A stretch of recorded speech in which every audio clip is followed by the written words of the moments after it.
Uncertainty Principle by R.M. Olson. Copyright R.M. Olson. Book 3 in the Singularity, to Sarah. Thank you for believing in my two stupid scientists as much as I did. And thus, the uncertainty principle demonstrates the inherent limits of our ability to measure. We can know either the position of an electron or its momentum, but never both. The more we strive to pinpoint with accuracy the one factor, the less accurate our knowledge of the other. From an introductory physics textbook, São Martim University, Vila Nova do Sol, Colorida. Chapter 1. Aran. From his perch, halfway up the tree, Aran glanced over at his best friend. Istve's dark hair, pulled back in its typical ponytail, glowed in the moonlight as they bent over the star chart they had pulled up in front of them.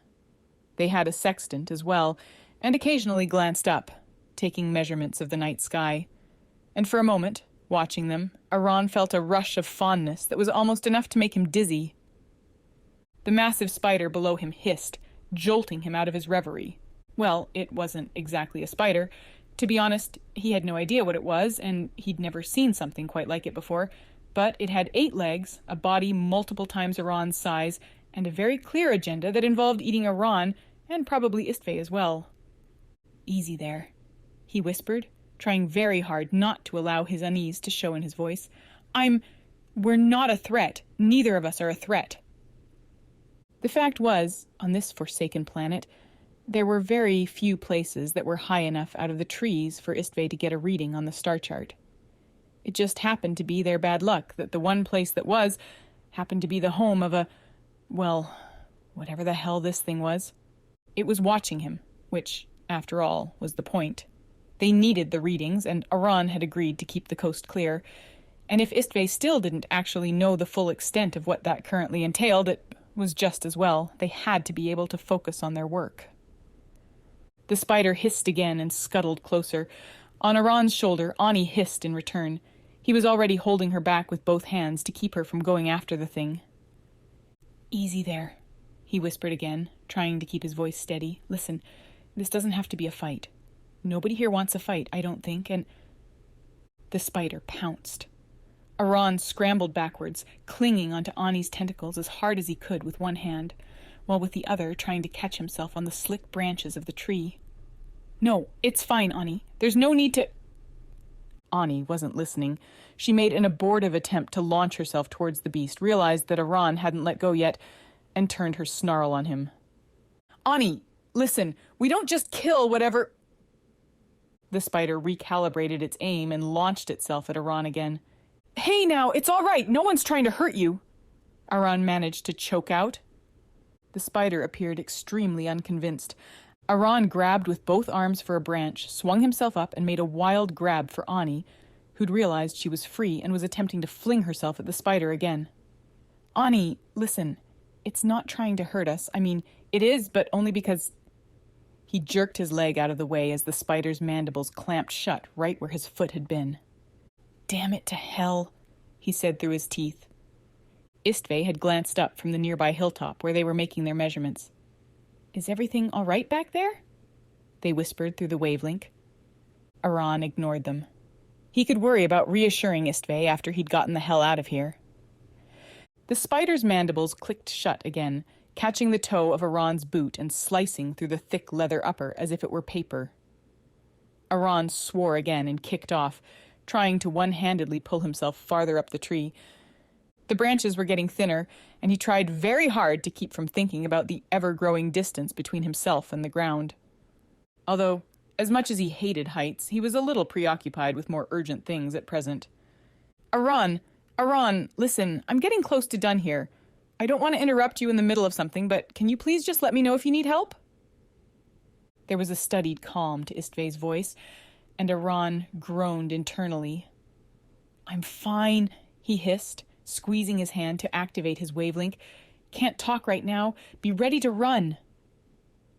There was a moment of silence, which probably meant Istve understood both what Aran was trying to tell them, and a handful of things he was very desperately trying not to tell them. The branches under his hands were getting noticeably thinner as he scrambled higher. It wouldn't be long before they wouldn't hold his weight anymore, and Ani had almost wriggled free of his grip. On the bright side, the thinness of the branches meant that the spider couldn't actually follow him up the tree, considering it outweighed him by several hundred kilos. He glanced down and wished desperately that he hadn't. "Ani," he whispered, squeezing his eyes shut. "Don't worry, Ani. We'll be fine." Ani didn't seem particularly worried about whether or not she'd be fine. She seemed much more focused on ensuring that the spider would not be. "Ani, listen. If you just behave for a few more minutes, I'll get you a treat as soon as we get down, okay?" She was hissing a challenge to the spider below them, and the spider seemed more than willing to take her up on the offer. Aran could just let her go. He'd encountered very few creatures that could hurt Ani, and she was eminently capable of taking care of herself. But it hardly seemed fair that the spider, whose territory they had invaded without an invitation, should pay the price of their adventure. Besides, for all he knew, this was an endangered species. He already felt a little sick whenever he thought about what Ani must have done to the ecosystem on the last planet they'd visited. He yanked a retractable line from his supplies pouch and, swallowing hard, he stepped carefully along the branch he was standing on, making his way out over the forest floor. The branch dipped alarmingly at his weight, and his feet slipped once, almost making him lose his balance. He had to pause for a moment, eyes closed, heart pounding, trying to get his terror under control. And then, at last, he managed to reach up and slip the retractable line over the branch above him, far enough out that he might be able to let himself down without impaling himself on another branch. The line caught with a soft ting, and Aran breathed a sigh of relief. Then he glanced down and swore. At the soft sound, the creature below him had reared up, snapping its mandibles together in fury. With a movement that was almost too rapid for Aran's eyes to follow, it spat. He just had time to catch a glimpse of a white blur shooting out towards him. Then something sticky and strong surrounded him, catching his arms and binding them against his body. "Damn it to hell!" he choked, and then had to clamp his mouth shut to hold back the nausea as his feet fumbled for purchase on the branch.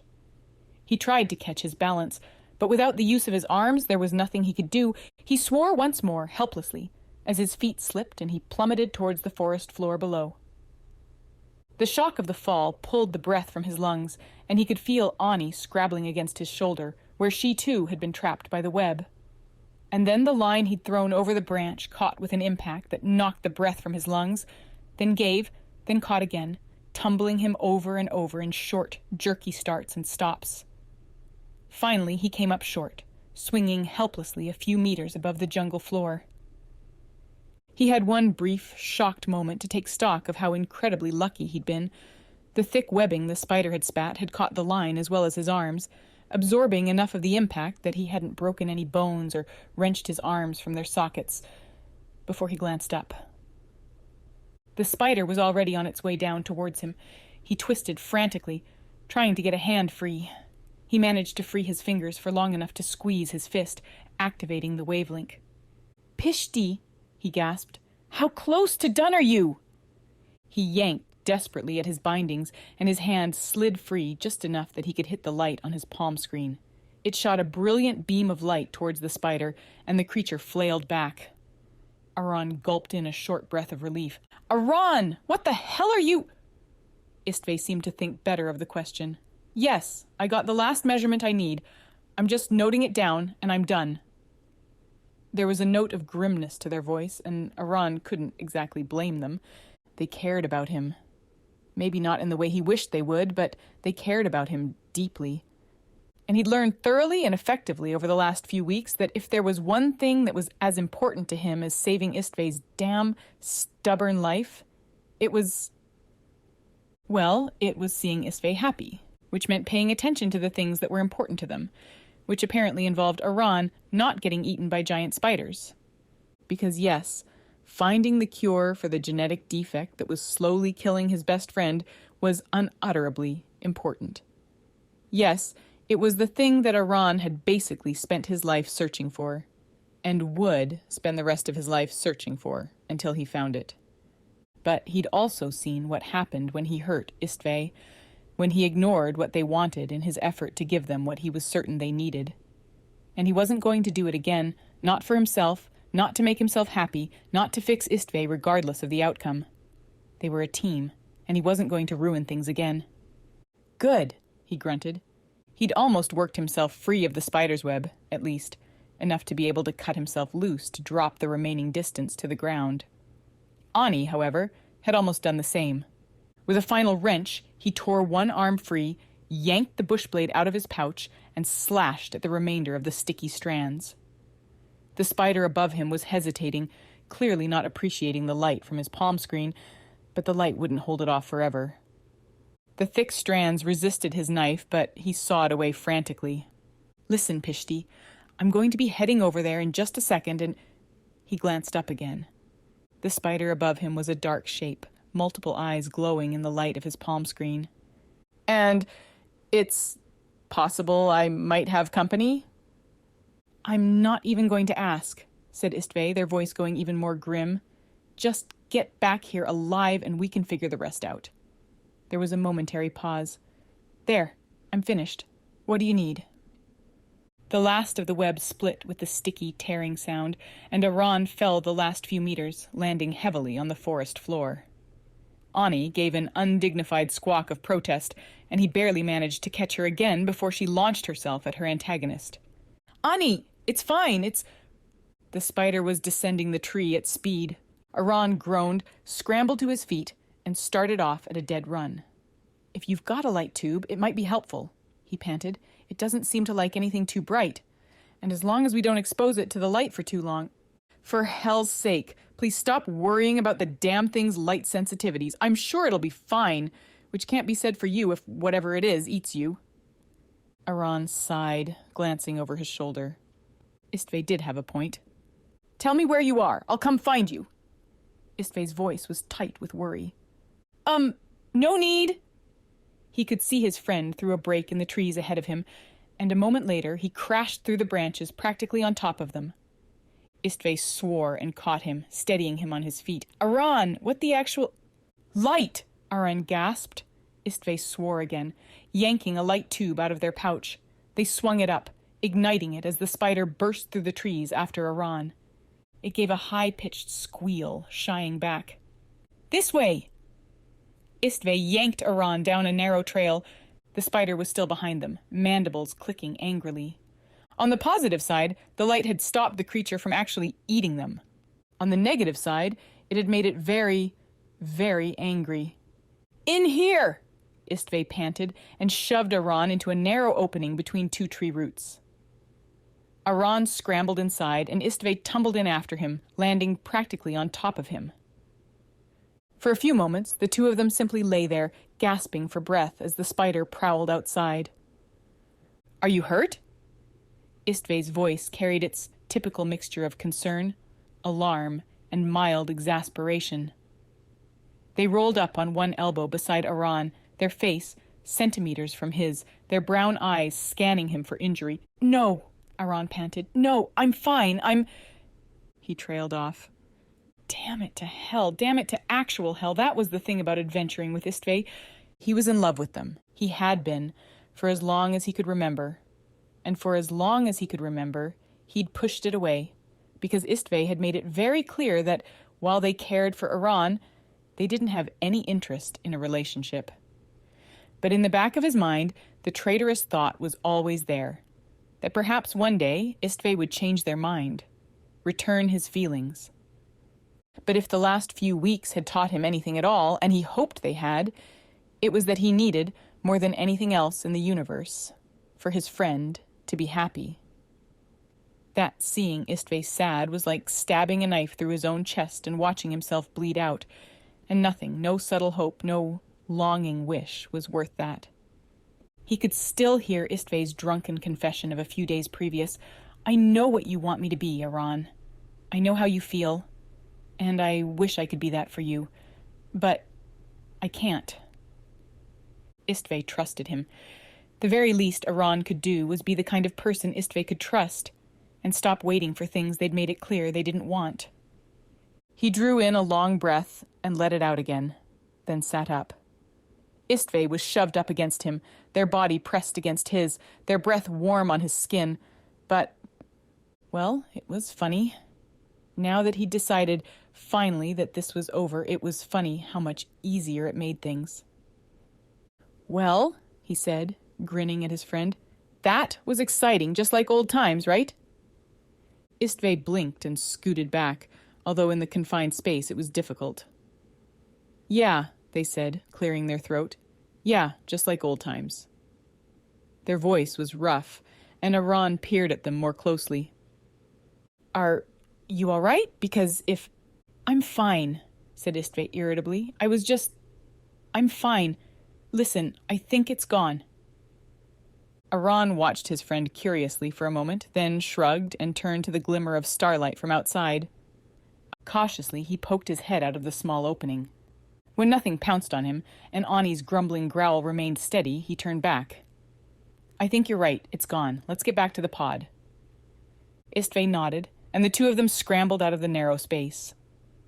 Aran cast a quick glance at his friend as the two of them walked. Istve was staring fixedly ahead, their jaws set. Aran sighed.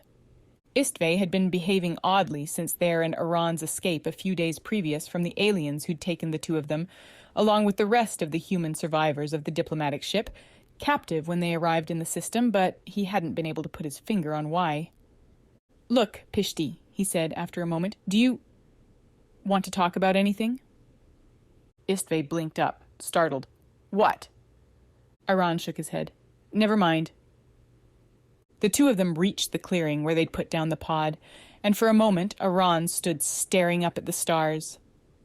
The horizon to the east was gray with the promise of a sunrise, but the sky was still dark and stunningly beautiful. The stars overhead made patterns that were entirely unfamiliar, forming constellations that Aran had never seen, but something about the cool of the night air, the way the stars burned pinpricks through the blue-black of the sky, somehow felt like home. "I think I got enough of a reading," said Istve quietly, next to his ear, and he turned, startled. His friend was watching him with their usual fond smile, the moonlight catching on their sharp cheekbones and prominent nose and softening the 5 o'clock shadow along their jawline. "Now, I just need to sit down and make the calculations, and then we should be able to fill in the missing section of the map." The map that would lead the two of them to the raiders. Lead them, if everything went well, and they were incredibly lucky, to a cure for the sickness that had been slowly killing Istve for years now. Aran closed his eyes, his muscles shakier than they should be. This had to work. It had to. Istve paused a moment. "Should I even ask what happened back there?" Aran opened his eyes and managed a grin. "I'm not completely sure you want to know." Istve sighed. "I'm not completely sure I want to either," they muttered. They stepped back, looking Aran over critically. "You've got spider gunk all over you. Why don't you go rinse off while I work on the calculations? I'll holler if I need help." "You were always better at maths than I was," said Aran. "If you call for me, I'll know you're desperate." Istve chuckled and shoved him. "Go on, you stink." There was a small stream just out of sight of the clearing. It was cold, but not unbearably so, and Aran shucked off his filthy, spiderweb-covered shirt and trousers and dived in.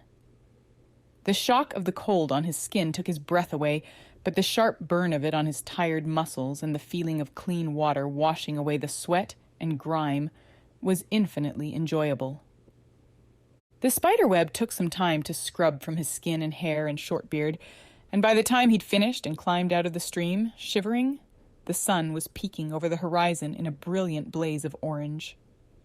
The planet they were on now was about 3 days' travel from the one where they'd been captured and almost killed by the Yibo. It was as far as their incomplete map had been able to take them without a halt to do some readings.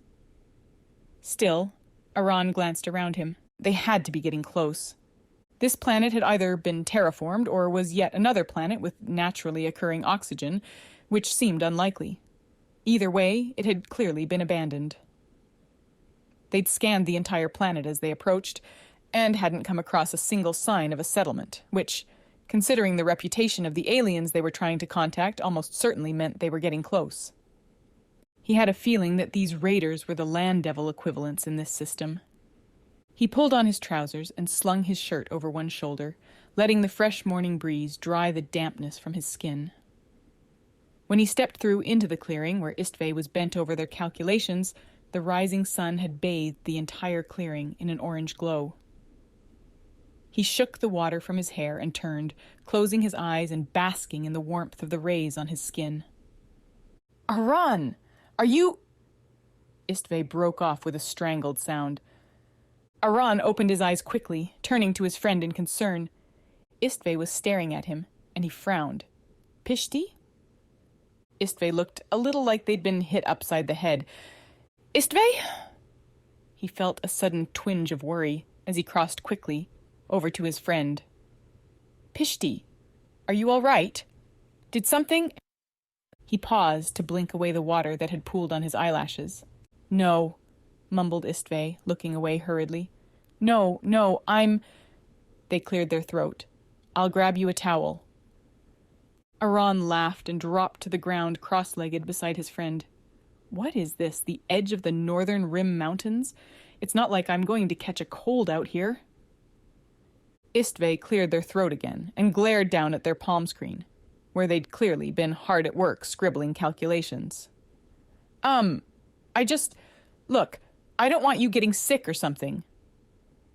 Aran put his hands on the ground behind him and stretched out, closing his eyes and tipping his head back, letting the sun play over his bare chest and face. "Fine, I'll just do this until I'm dry then. Happy?" Istvay made another slightly strangled sound. Aran cracked his eyes open a slit, blinking back the water that had dripped to pool on his lashes again. "What?" "I said, that's a good idea," said Istvay through their teeth, looking fixedly in the other direction. Aran sighed and closed his eyes again. 2 weeks ago, he would have been going halfway crazy, wondering what Istvay was upset about. But this was the nice thing about the fact he'd finally realized it wasn't all about him. Istvay could be as cranky as they wanted, and there was no lingering sense of awkwardness like there always had been before, when he'd refused to respect his friend's boundaries. He leaned back, a small smile playing on his lips. It still hurt a little. It would probably always hurt somewhere deep inside him. You couldn't love someone like this and know they'd never love you back, at least not in the same way, and not have it hurt. But in the end, the comfort of finally having certainty after years of being on edge was a relief in and of itself. Said Istvay at last, clearing their throat.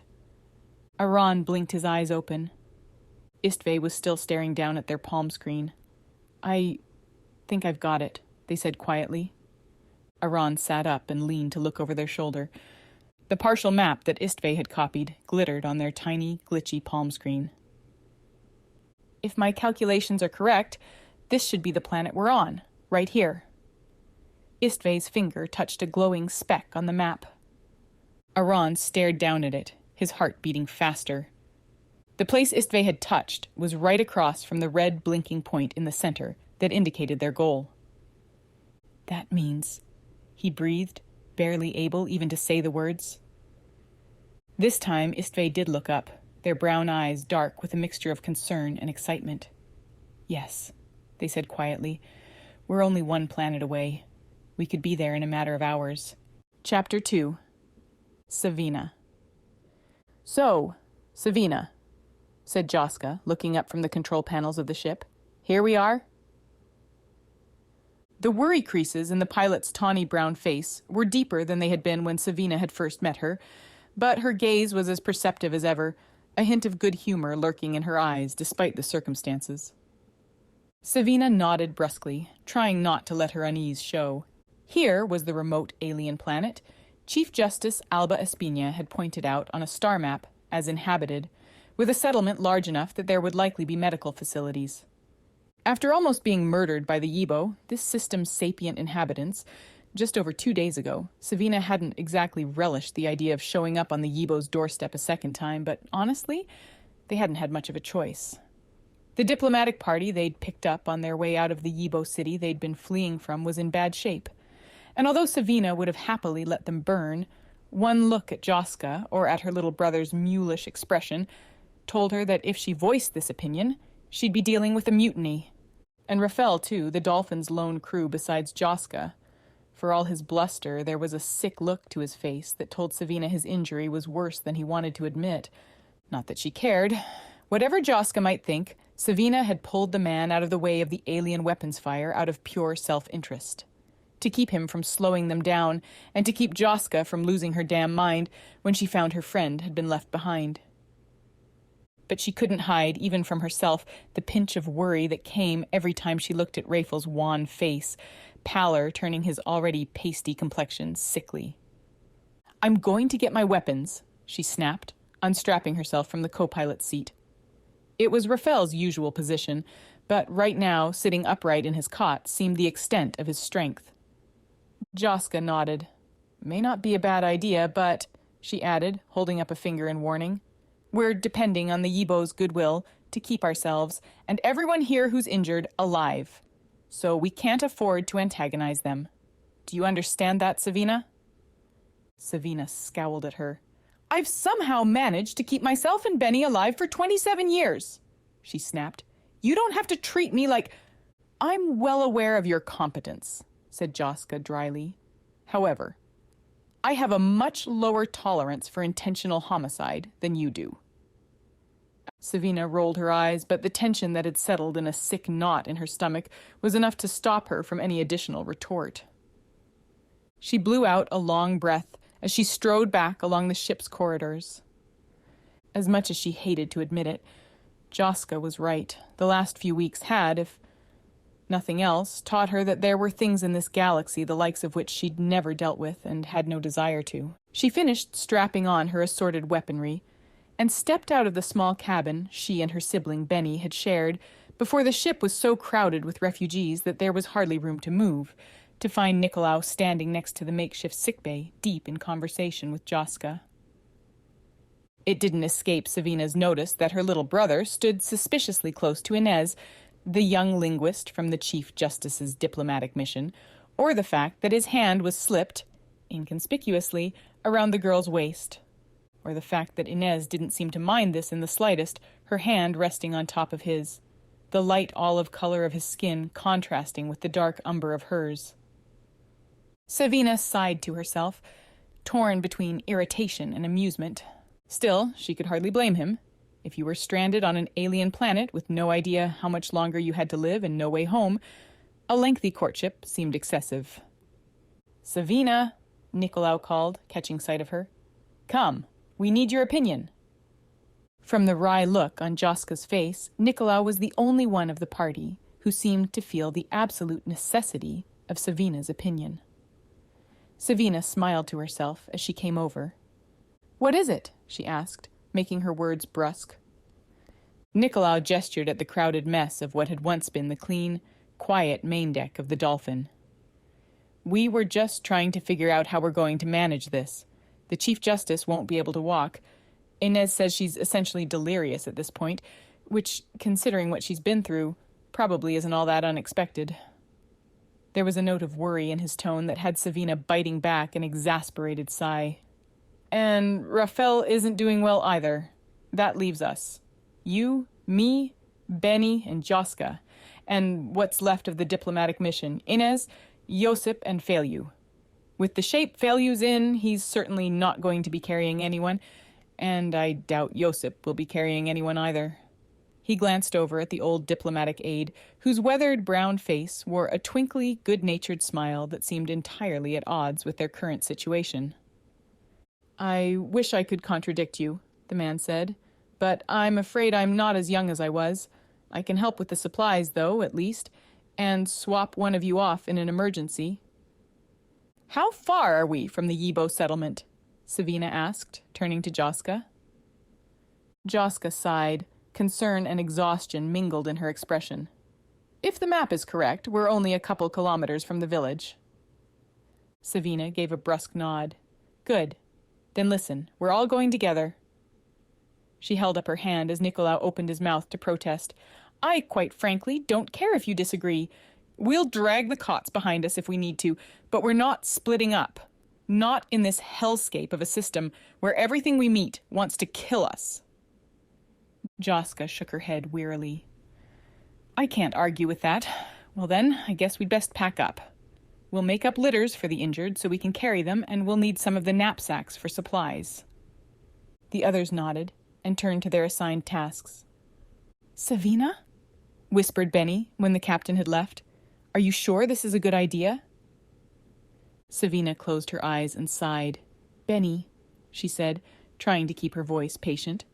Like Joska said, we don't have a better option right now. I know, said Benny, their voice soft. It's just the last time. Benny, can I touch you? She asked. And when her sibling nodded, Savina put a hand on their arm. Listen to me. It's going to be all right. I've been thinking about this. Maybe it's for the best. Maybe being here. I mean, if we can find a place that doesn't know anything about us, we can get Nicolau and the others home. But maybe we don't need to go back. Maybe we can find a place. Find a place we'll be safe, she wanted to say. But she wasn't sure there was a place that was safe. And perhaps Benny's blindness meant they wouldn't see the lie in Savina's face, but she knew very well her sibling would hear it in her voice. Benny didn't answer, just nodded and turned away. Savina cursed silently. Damn those bastards to hell. Damn those Yibo bastards to hell. And she glanced towards the old woman lying semi-conscious on her cot, her dark skin sunken against the bones of her face, her elegant white hair filthy and damp with sweat. Damn Alba Espina. This had been Alba's fault, all of it, and the woman bloody well deserved to die for it. That was something that could be arranged as soon as Savina had the leisure. It didn't take long for them to get ready. There really wasn't much to prepare. The supplies in the ship were still mostly salvageable, but it would be a stretch to call them anything other than the barest minimum. The makeshift litters Nicolau constructed with Inez's help. When Savina asked him where he'd learned it, he shrugged, and said his father had brought him with when they were bringing their produce to market, and they carried it like this when the drones broke down, and then he'd gone suddenly quiet, a sad, faraway look to his face that made Savina's stomach twist. Weeks ago, he'd considered the people who'd raised him as his parents. At least, she assumed he must have learned at some point that he was adopted, but with no knowledge of where he'd come from, they were his parents. And now, faced with siblings who were brutal murderers and who dragged him away from his friends and everything familiar to supposed safety from a dying ship without his consent, and into situations he'd never have dreamed of. He'd taken it with an impressive amount of equanimity. But she could tell that under his brave exterior, he was on the verge of falling apart. All right then, said Joska, surveying the scene. I suppose we'd best get moving. The climate where they'd put down on this new planet was not the wet, sticky jungle heat of the one they'd fled. Instead, it was a dry, windy grassland. There were no trees, but the rolling hills in all directions, framing the horizon, made the apparent openness something of a deception. At least, thought Savina, as they stumbled over the rough ground, the litters bumping painfully between them. They weren't trying to push their way through the jungle. At least there was that. And open as the prairies were, they should be able to see any potential threat coming. Nicolau shouted in alarm, and Savina spun to see a massive reptilian beast with a long, blunt snout, its body low-slung and heavy, but its speed deceptive for its bulk, loping in a strange, waddling gait across the plains towards them. Savina took 2 quick steps, almost on instinct, placing herself in front of Benny and Joska, who were hampered by the litter, and grabbed for her pulse pistol and the stolen Yibo atomizer gun. Nicolau had laid down his end of the other litter to snatch his own gun, but Inez was quicker. As Savina watched, the timid girl yanked out her pulse pistol with the air of someone who knew how to use it and fired directly down the beast's yawning gullet. It stumbled but kept coming, and she fired again. Nicolau fired as well, and the thing collapsed in a steaming heap less than a meter away from the two of them. Savina barely had time for a quick gasp of relief before Benny hissed, "Vina!" Savina didn't even have to look at her sibling to know what was coming next. My echolocator is picking up something around us, they said. Slowly, Savina turned. She heard behind her Nicolao's muttered curse, followed almost immediately by an embarrassed apology that must have been directed at Inez. Desperate as the situation was, Savina couldn't stop herself from rolling her eyes. Then she sucked in a quick breath, fighting back a swell of panic. They were surrounded. Poking from the grass, she could see countless glittering eyes. The beasts were squat and wider than they were tall, their bulky bodies large and covered with a sort of scaly armor, their legs short and bent. They had long snouts full of sharp teeth, similar to the crocodilos back on Colorida.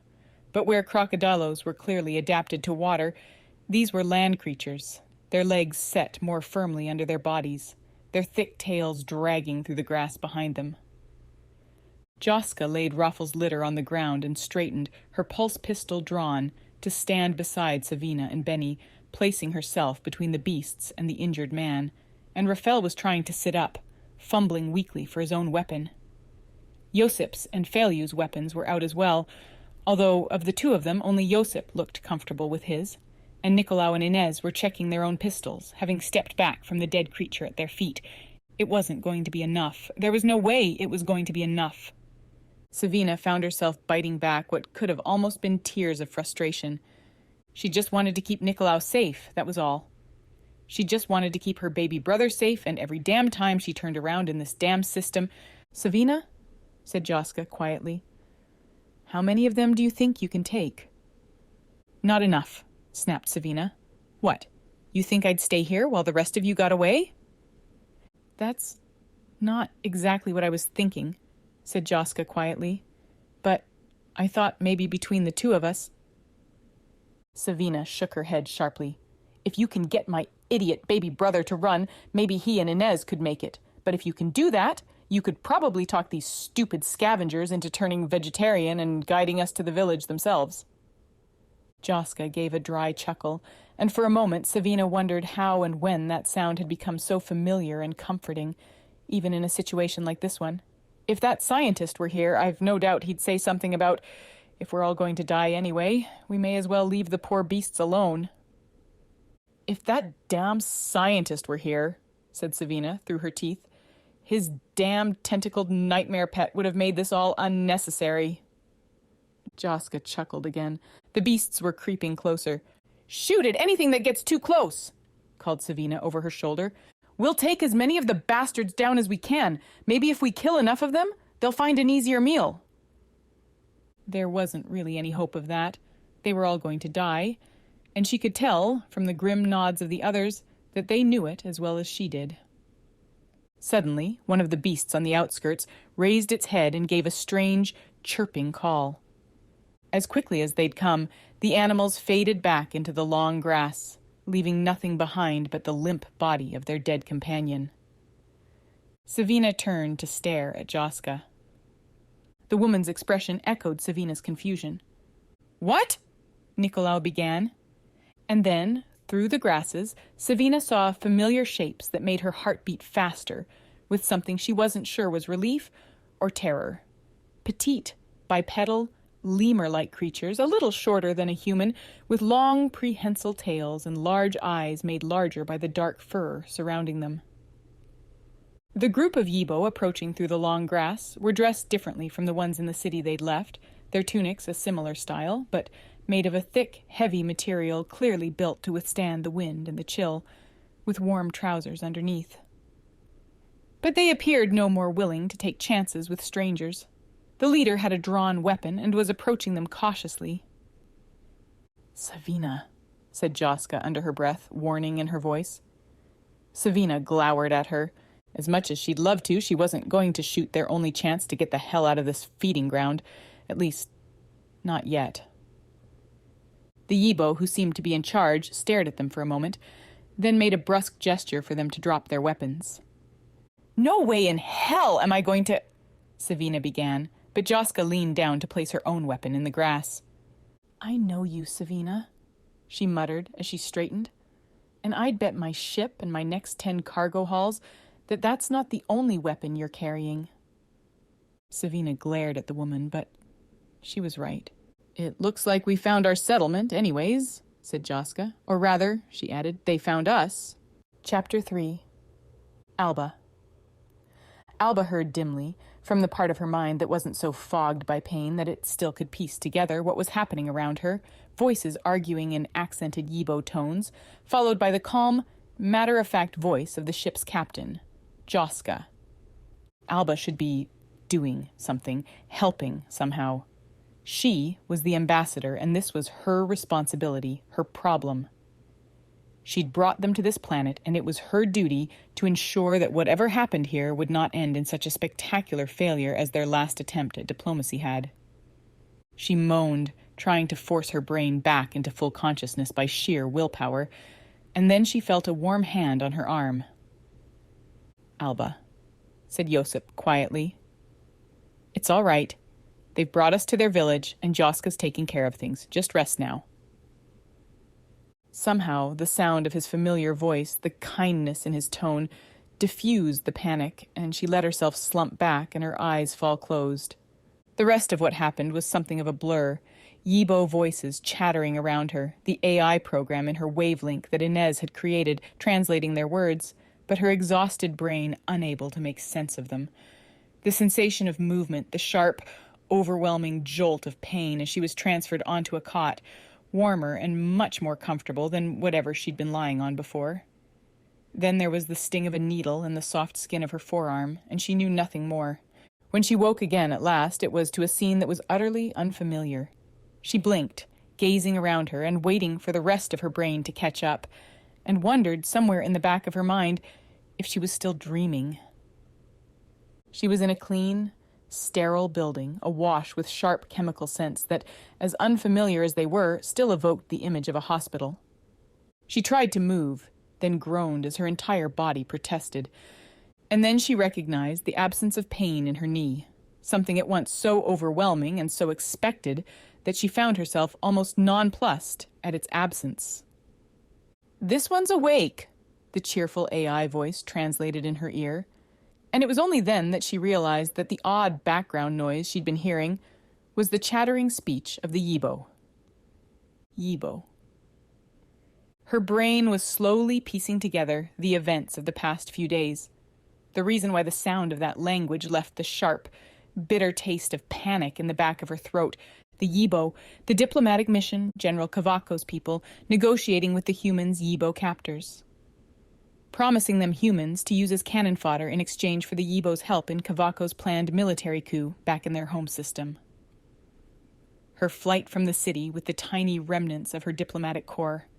The strange, terrifying aliens, raiders, who had come after them, the hunger and the viciousness in those blood-red eyes. The people she'd left behind.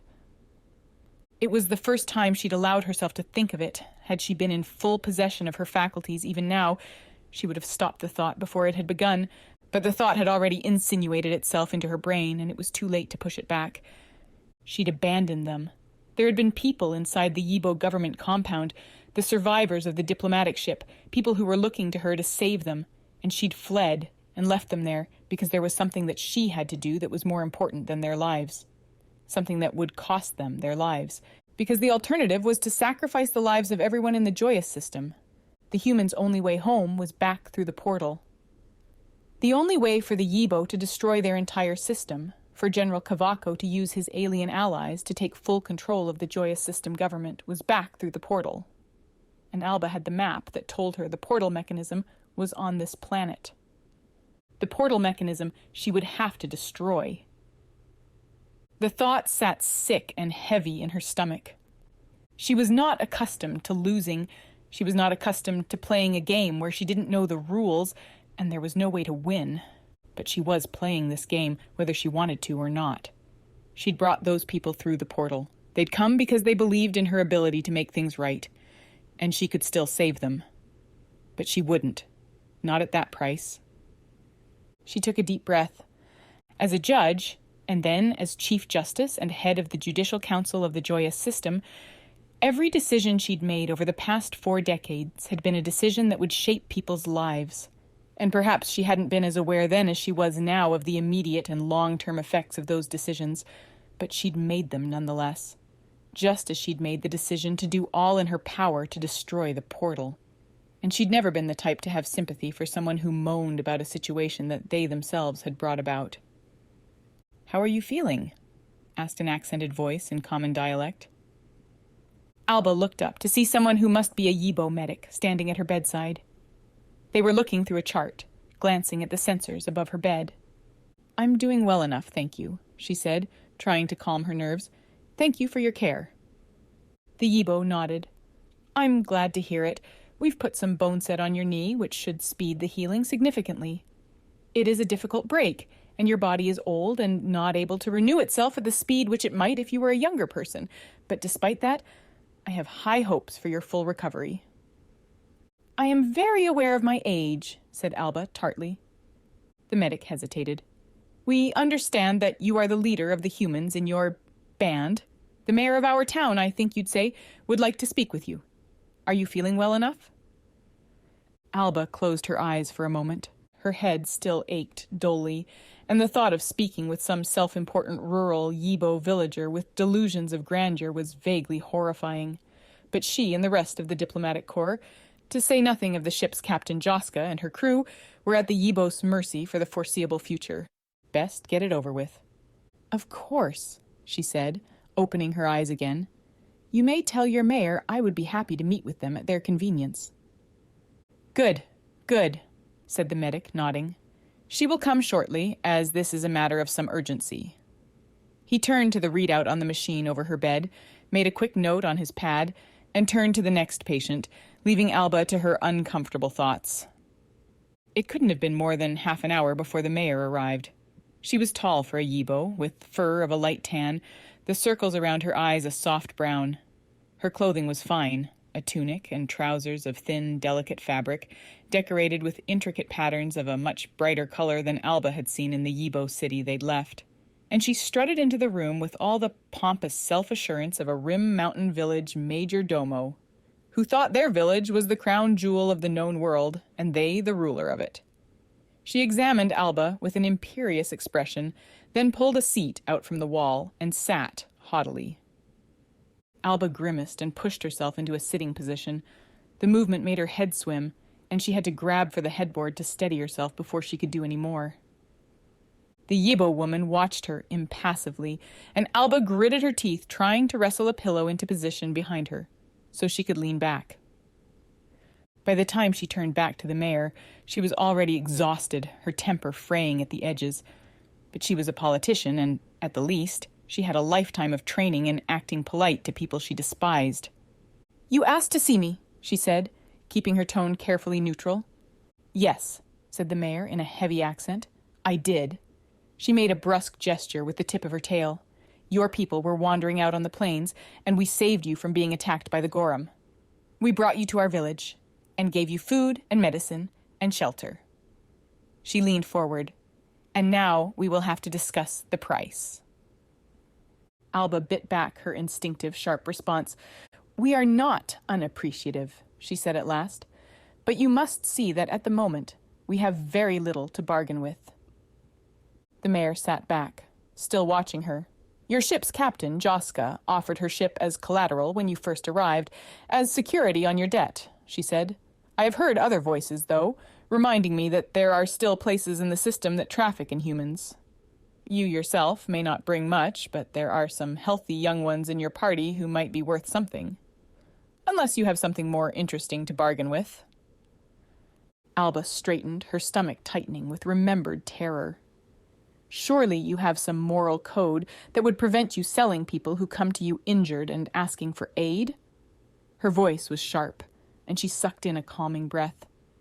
She had dealt with people in her political career on a regular basis who thought they could take advantage of a situation by offering threats. This was nothing new, but the odd tremor in her hands, the knot of fear that tightened her throat was. "Madam Mayor," she said, her voice a little steadier, "if Joska pledged her ship and you accepted the offer, certainly your laws don't allow you to then go back on your bargain and demand a different price, or are Yibo laws so much different than human laws that they have no regard for basic principles of negotiation?" The woman was silent, but Alba noted the hint of irritation in her expression. "That cannot reflect well on your reputation," Alba continued. Her mind was grasping to recall every overheard conversation in the Yibo government buildings. "If word spreads that your village is one to accept a bargain and then change the terms when you find something more profitable." She spread her hands. "I should be concerned about our reputation as an easy target for freeloaders," the mayor snapped. "I'm only asking what is due us." "You accepted an offer," said Alba. "You accepted the terms. Taking a ship as collateral is hardly taking in freeloaders. And if you're selling humans off, there are enough Yibo who speak our language that rumors will certainly spread." She wasn't positive of the veracity of her last statement, but experience seemed to suggest it was correct enough. The mayor was scowling. "Don't forget yourself. I will make the final decision." "Of course," said Alba. "However, I'm certain there are people in the village who might have something to say about your leadership, should the market for their products begin to dry up." "Are you threatening me?" the mayor snapped, standing abruptly. "Heaven forbid," said Alba dryly. She paused, closing her eyes for a moment against the pounding in her head. "I will speak with my friends, and I'm certain we will find a way to work off the inconvenience we have posed to your village, and," she added, "I'm sure that between us we will be able to find a good faith and accurate amount. Since extortion of injured guests to your village would be a shameful thing indeed, I'm certain you'd intend no such thing." "Of course not," said the mayor. Her eyes were narrowed. "But you'll not be permitted to leave the village until your debt is paid. Collateral or no."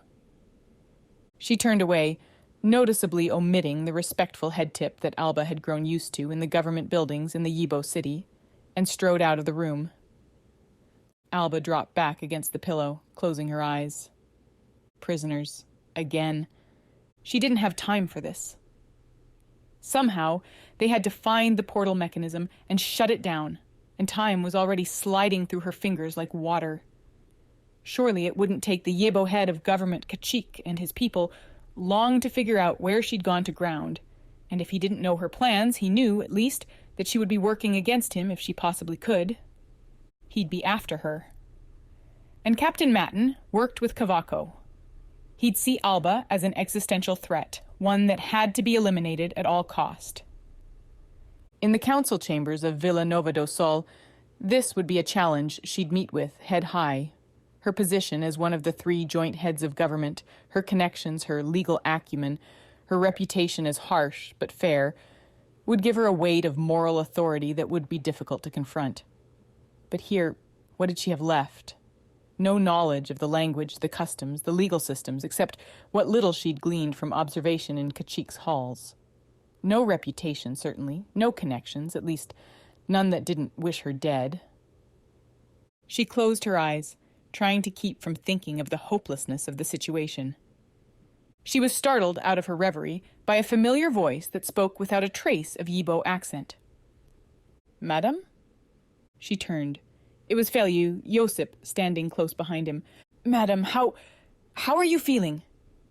She was horrified to see the hint of tears in her clerk's eyes. "I'm quite well, Feliu," she said, in the sharpest voice she could muster. "I'm not quite as fragile as all that."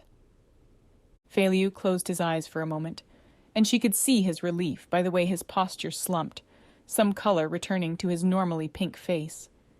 It sent a feeling half of desperate gratitude, half of supreme discomfort through her.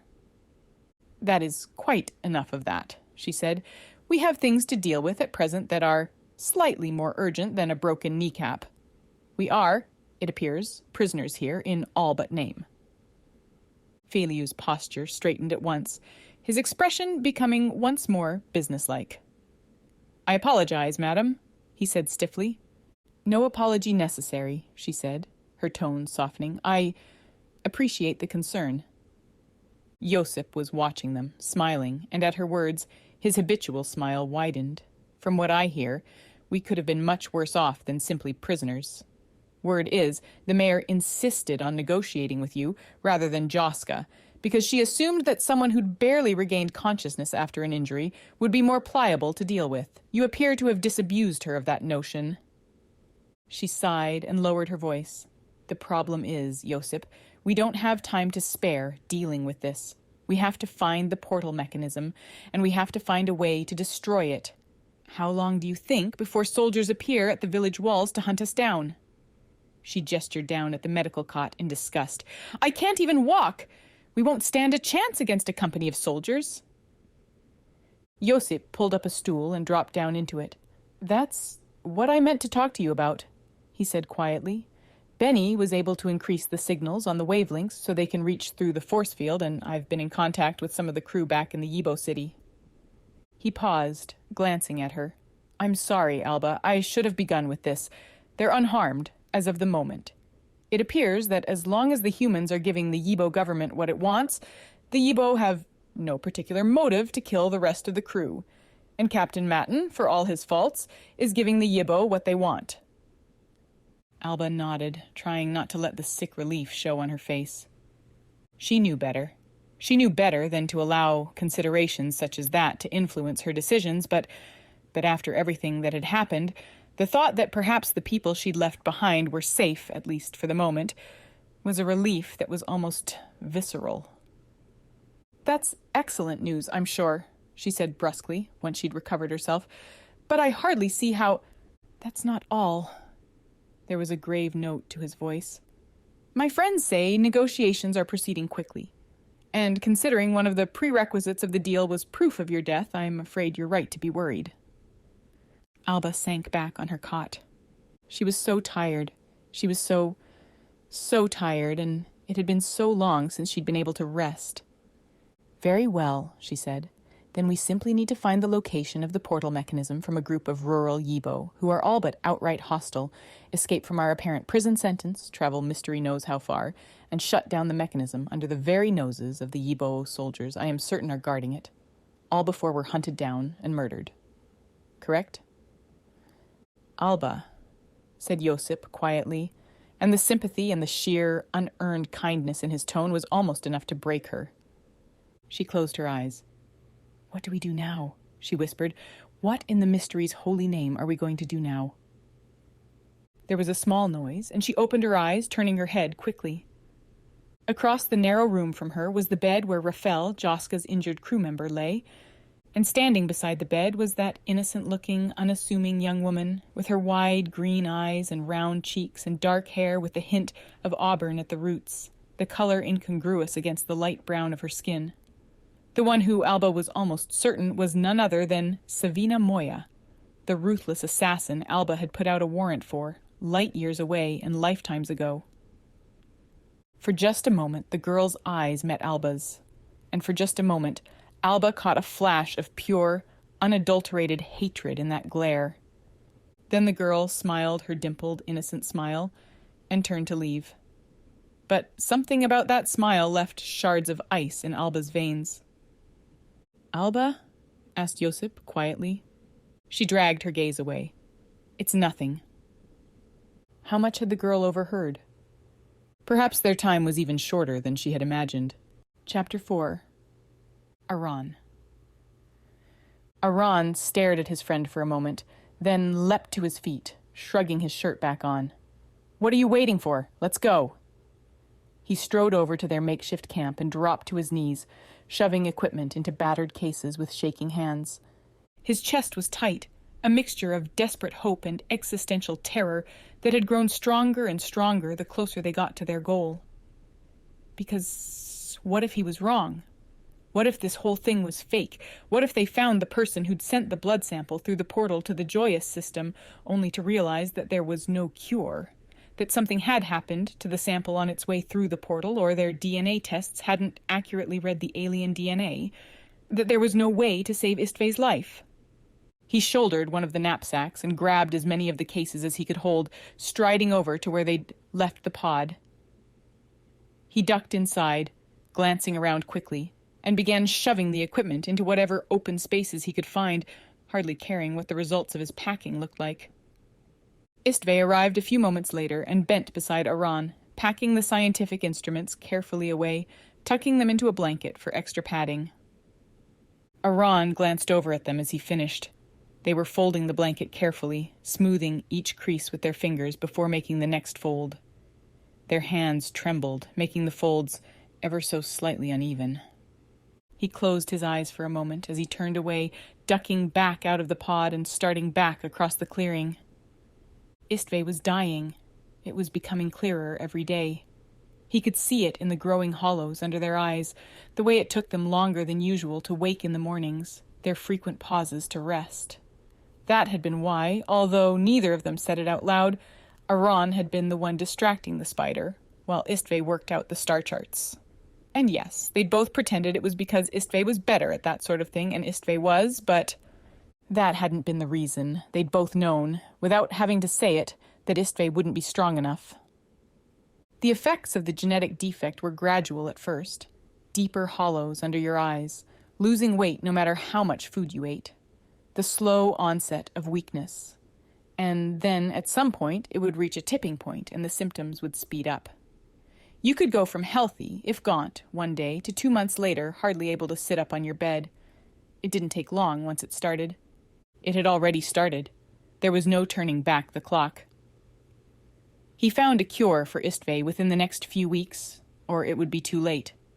And he could see, looking at them, that they knew it as well as he did.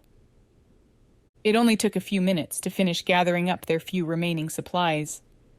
Istve joined him when he was almost finished, their jaw clenched. "Well," said Aran, trying to smile, "I think that's it.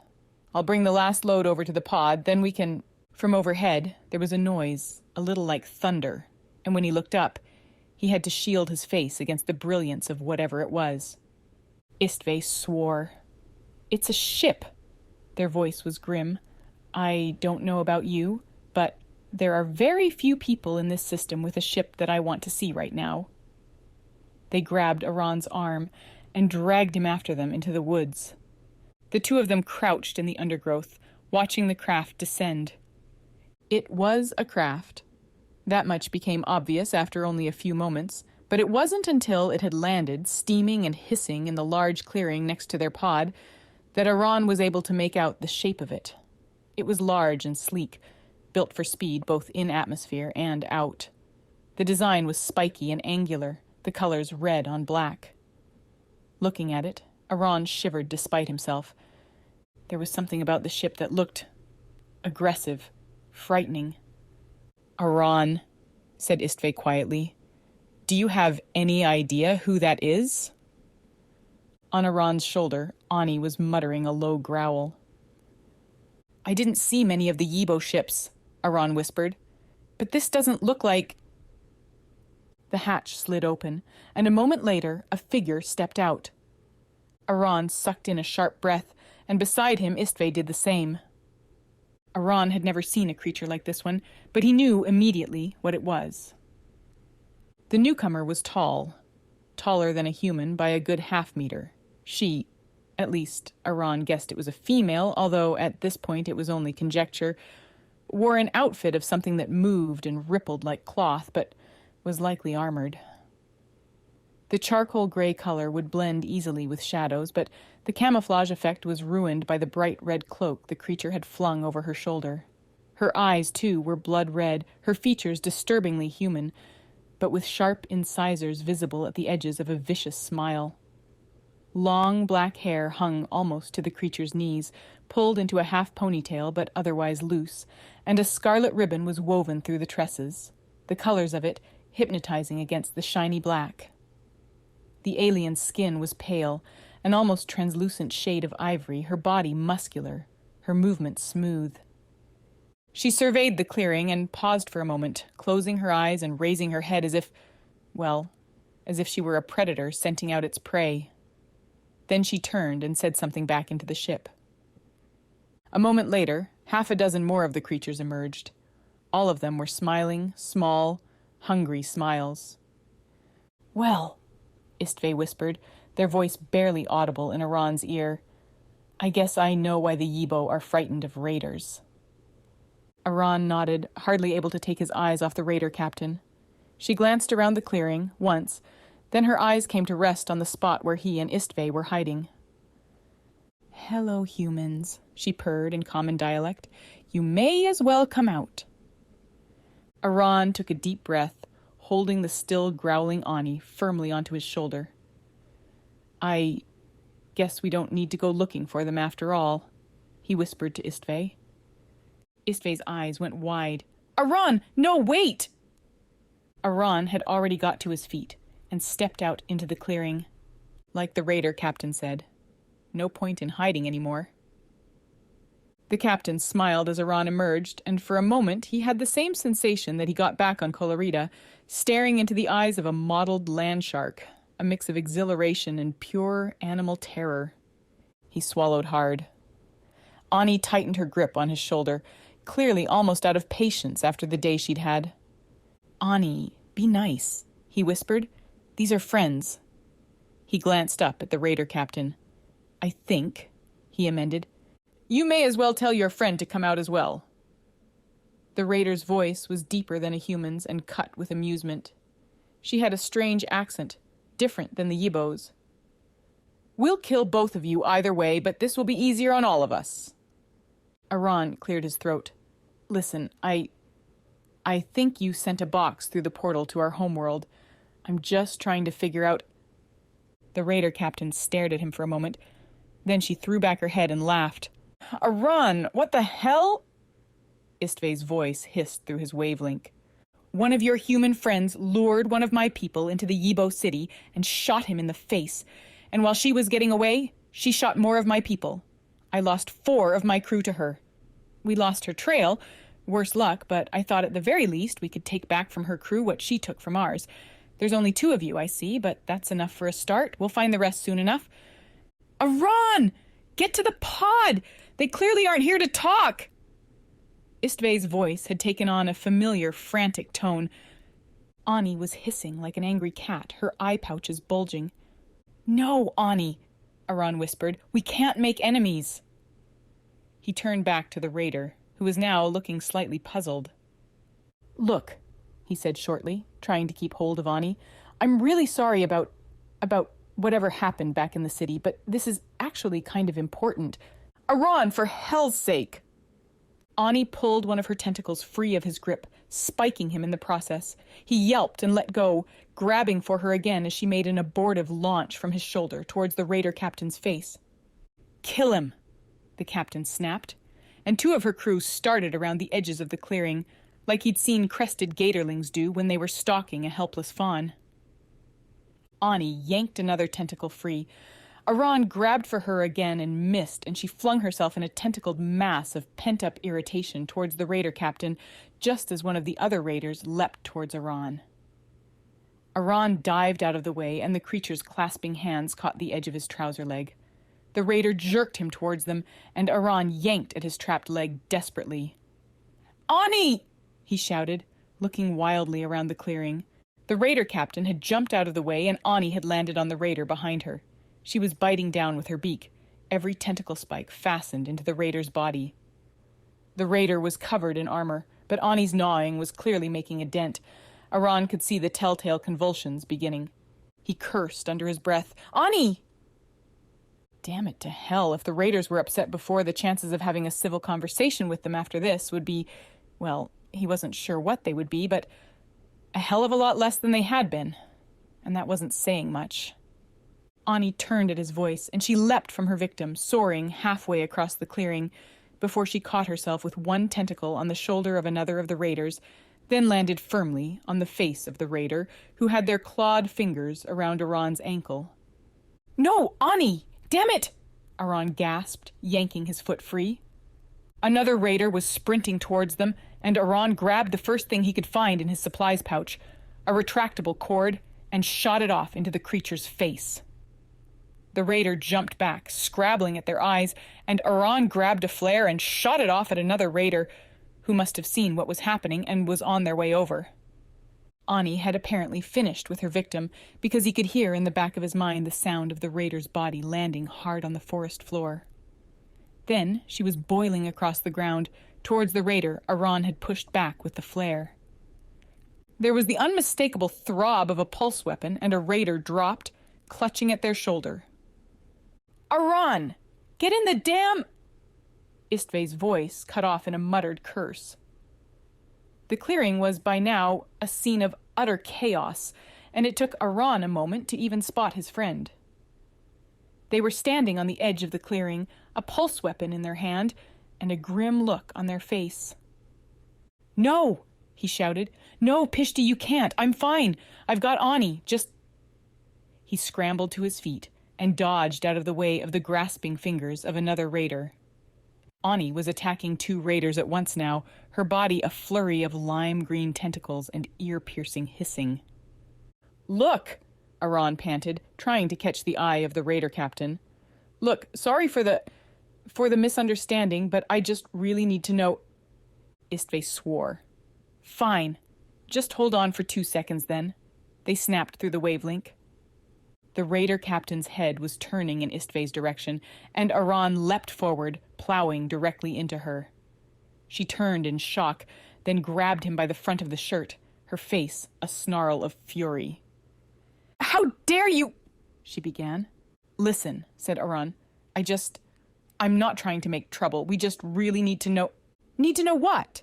she snarled, her fingers closing on the shirt hard enough that her blunt claws tore through the fabric. "That box that you sent through the portal?" he gasped. "I need some information." Ani, apparently realizing that Aran was now no longer where she'd left him, was hurtling across the clearing towards them. "Please, it's important," he said frantically, half turning in the captain's grip to try to catch Ani on her way past. The captain was simply staring at him. Then there was the distinct, whining hum of the escape pod powering up, and both of their heads turned in time to see the craft lift a few centimeters off the ground, then careen towards the center of the clearing. "Aran, get the hell down!" Istve snapped through Aran's wavelink. Aran wrenched himself out of the raider captain's grip, leaving a handful of his thin shirt behind, and flung himself to the ground as the pod plowed through the clearing like a heavy ball in a game of pins. He reached out, catching the tip of one of Ani's tentacles as she boiled past him, and she turned in irritation. Then the hatch was down, and Istve was out of the pod, grabbing him by the arm and yanking him up. "Come on!" they grunted, and he scrambled to his feet and followed them inside, hitting the hatch lock the moment he and Ani were in. Istve was already in the pilot seat, their fingers dancing over the controls, and the pod lifted and shot towards the horizon. Aran managed a quick glance back, and for a split second he caught a glimpse of the raiders scrambling to their feet and running for their own craft before they were too high up to see. But a moment later he could make out the bright starburst of a ship launching towards the atmosphere. He turned to Istve, and the two of them exchanged glances. "Well," said Istve grimly, "that could have gone better." They paused, glancing at their screen, which showed the alien craft rising after theirs at a disturbing speed. "Doesn't look like they've given up either." They glanced at Aran with an attempt at humor. "I guess changing our minds about finding the raiders isn't an option anymore." "On the bright side," said Aran, trying to distract himself from the sickening anxiety welling in his stomach that came every time he was on a ship headed out of atmosphere, "I would never have agreed to it anyways." Chapter 5. Savina. Savina was dizzy with fury as she strode through the potholed streets of the Yibo village and back to the small, cramped outbuilding that the Yibo had turned into temporary accommodations for the humans. So that was why that bastard Alba had asked them to come here, to shut down the portal and ensure they'd be stranded here permanently. She took a deep breath. It was fine. It would be fine. She'd been looking for an excuse to kill Alba for a long time. Even Joska couldn't argue with this. "Savina?" She glanced up, startled out of her thoughts. Nicolau stood at the edge of the dirt path leading to their temporary quarters, grinning at her, Inez beside him. "How's Rafael? Joska said you went to see him." Savina smiled a wide, innocent smile, and was rewarded by a quick flash of alarm in her little brother's face. "He's healing well. The doctors say he'll be able to leave the hospital within a day or two. Apparently the Yibo medicine is effective even for humans." Nicolau made no attempt to hide the relief in his face. "Thank the Holy Mystery for that. I've been worried about him. Thanks for checking on him, Vina." He paused. "Do you want dinner? Inez brought some food back, and we were just about to eat." Savina hesitated, then nodded, settling herself on the rough grass beside them. Ines was, after all, one of Alba's people. It was possible she'd know more about what Savina had overheard. I was just telling Ines about... We were just talking about our families, Nicolau said apologetically as he dished out the bland-looking boiled Yibo food. He seemed to feel awkward that Savina hadn't been part of the conversation, although, in fairness, she had no desire to be. She grew up in the Rim Mountains, too, until she was 12. Then she came to Dusal. He stumbled on the words, and Savina eyed the girl more closely. Are you one of the kids that got taken into Dusal for schooling? She asked. Nicolau turned to glower at Savina, but Ines cleared her throat, looking down. Yes, she said in a soft voice. I was. Funny, isn't it? Savina said lightly. And now here you are working for Alba Espina, who voted for that proposal? The shot hit home. She could tell by the way the girl's shoulders stiffened. I imagine you're very grateful that you can pay back the person who gave you such an opportunity, she continued, her tone still light. Ines was staring at the ground. Nicolau looked like he wanted to strangle Savina with his bare hands. I guess I don't exactly think about it like that, said Ines at last, quietly. They needed someone who was good at linguistics, and I guess they thought I could... Nicolau covered her hand in his and squeezed it gently. Ines is incredibly talented. There was an anger in his voice that he was making no effort to disguise. Listen, Savina. It's all right, said Ines, looking up at him with a small, weary smile. It's a fair question. She turned back to Savina. I guess I should hate her probably, but... She shrugged, dropping her gaze again. Don't they say that peace comes when you surrender your will to the mystery? Anyway, this isn't about me. It isn't about Alba either, or any of us. I have family back in the Rim Mountains. I used to send money home. Well, I guess I still do. They're supposed to be paying my salary to my parents while I'm gone, and I don't know if I'll see them again. Her voice cracked. But at least I can make sure they're all right. It doesn't really matter what I have to deal with as long as I can make it better for them. Nicolau was watching Ines, his face an odd mixture of concern and care, and a hint of residual anger that Savina knew very well was directed at her. Ines, he said, squeezing her hand tighter. It's all right. I understand. I feel the same way. I haven't seen my... He tripped over the words a moment. My adoptive parents for a long time, but as long as they're safe... His voice choked a little, and Ines looked up at him, and for a moment the two of them looked utterly lost in each other's gaze.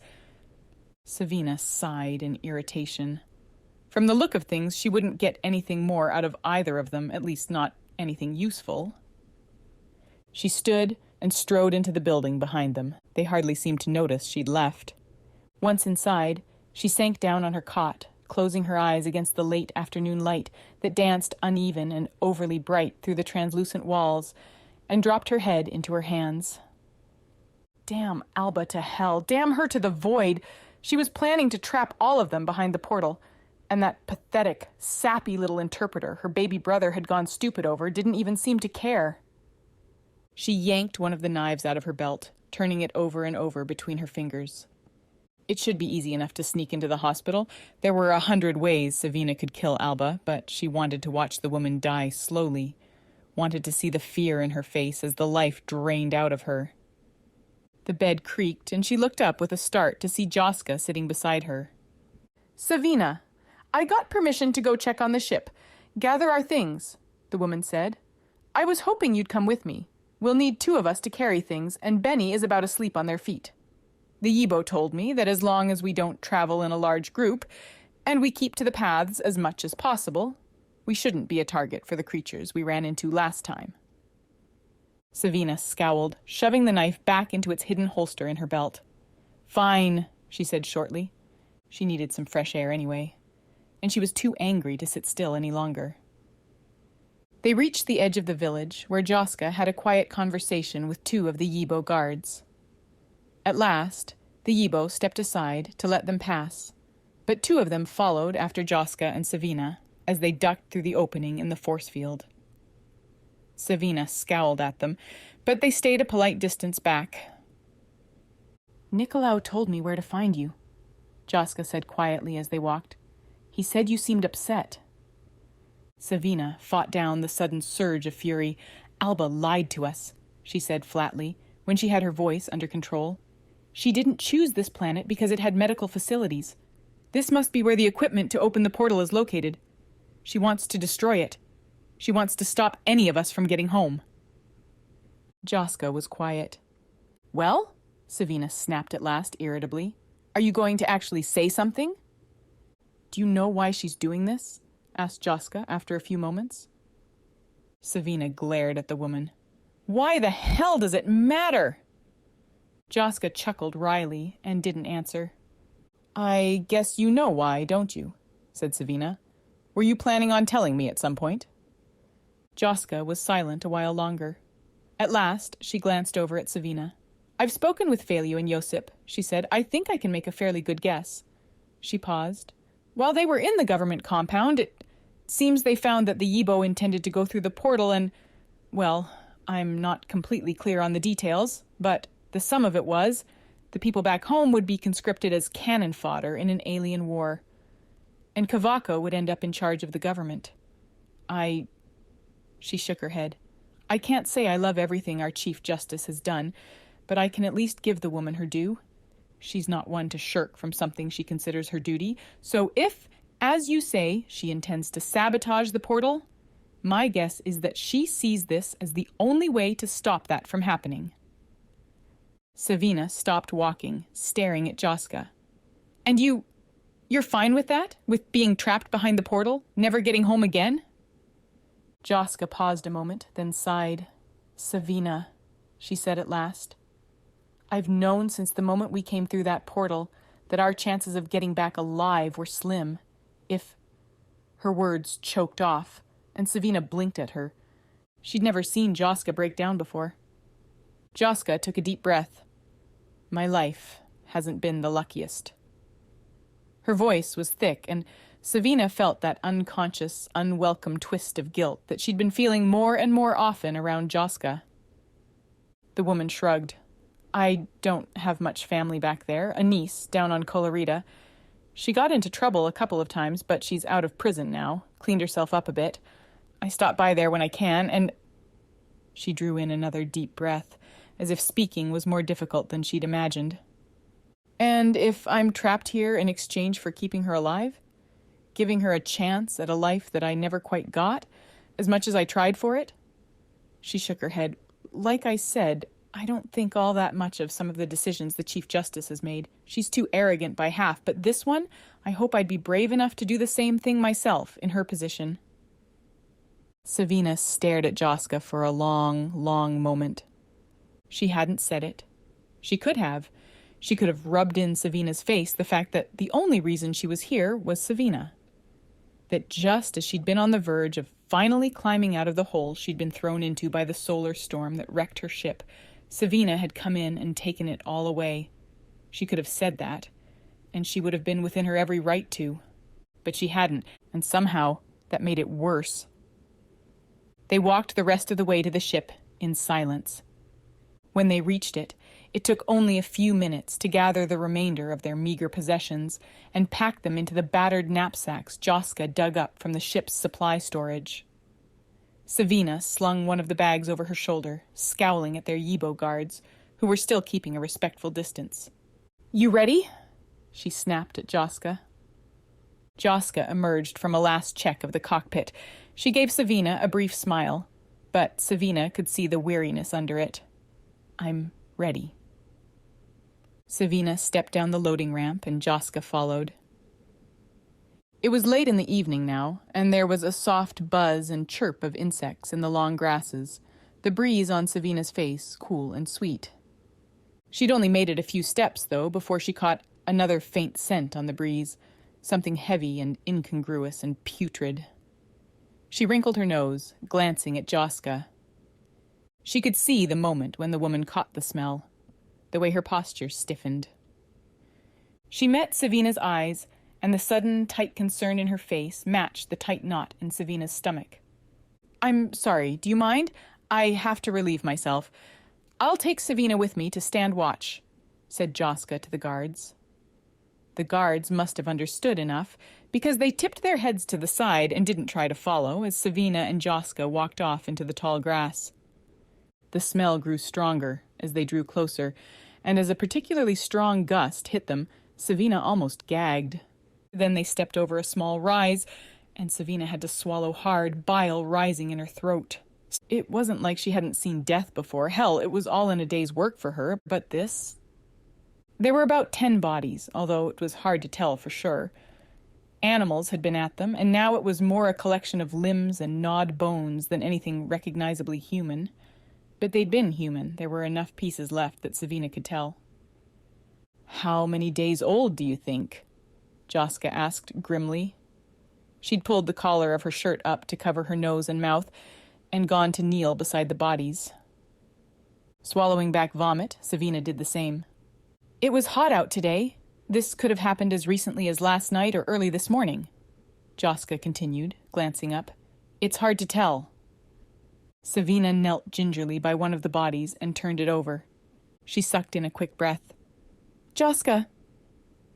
Joska stood and came over. Wordlessly, Savina gestured at the corpse in front of her. Joska frowned, then let out a startled curse and looked up, meeting Savina's eye. "That's a pulse pistol wound," she said. Savina nodded, something cold and sick twisting in her stomach. "Which means it wasn't animals that killed them, and it wasn't the Yibo either. They don't use pulse pistols." "Oh, we have to get back." Joska's voice was tense. "We need to get back and warn the others now." "Wait," said Savina, grabbing Joska's sleeve. "We can't tell the Yibo about this. They'll throw us out, and you've damn well given away our ship." She wiped her hands on the grass and stood carefully. "They'll find the bodies eventually, but if they aren't familiar with pulse pistols, it will look like they were killed by animals. In the meantime, we can say that there are other humans out there who may or may not be friendly and tell them to let us know if they run into any. Whoever this was, I doubt they were hunting Yibo." Joska watched Savina for a long moment, and Savina could see the uncertainty in her face. At last, though, she gave a terse nod.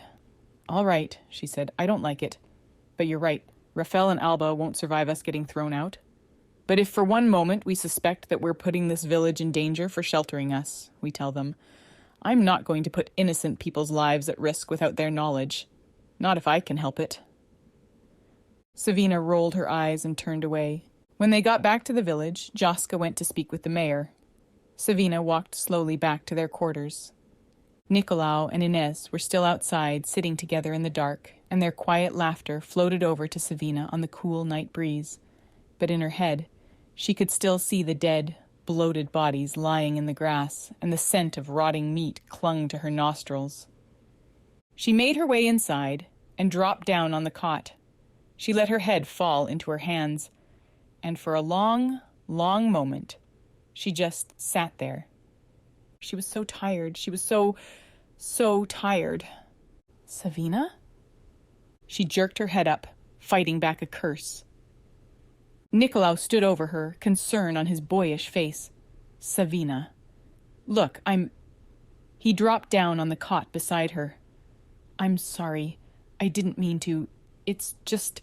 Inez wasn't... that was a hard time in her life, and she didn't want to talk about it, but... Anyway, I know you didn't mean to. Look, I'm sorry, Savina." He sounded so distressed that she found herself smiling a little, despite everything. She took a deep breath, forcing her face back into her usual innocent, carefree expression. Funny how that was the expression she'd worn her whole life, when there hadn't been a single moment she could remember when she'd been either carefree or innocent.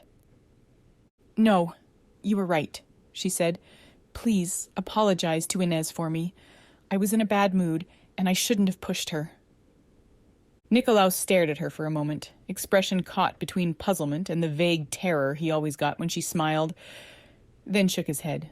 "Savina, I know this hasn't been easy for you. I don't know everything that happened between you and Joska and Rafael. Joska's pretty tight-lipped about it, but you were the one holding everything together when we were caught by the Yibo. And you got us out, and I guess I just wanted you to know I appreciate it." He fumbled in his pocket. "And here, Inez gave me this. It's a chip you can connect to your wavelink and it'll download the translation program. Then you can understand what the Yibo are saying. It's really useful." He dropped it into her hand. "It doesn't translate our language into Yibo yet, but she's working on it. Inez is really smart." She looked down at the chip, something odd tightening in her chest. Then she looked back up at her brother and smiled. "Joska didn't tell you what happened?" she asked in a light tone. "I will then.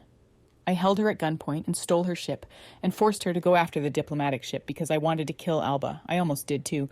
I would have if the mutiny hadn't happened first. I only kept Joska and Rafael alive because I needed them to pilot the ship for me."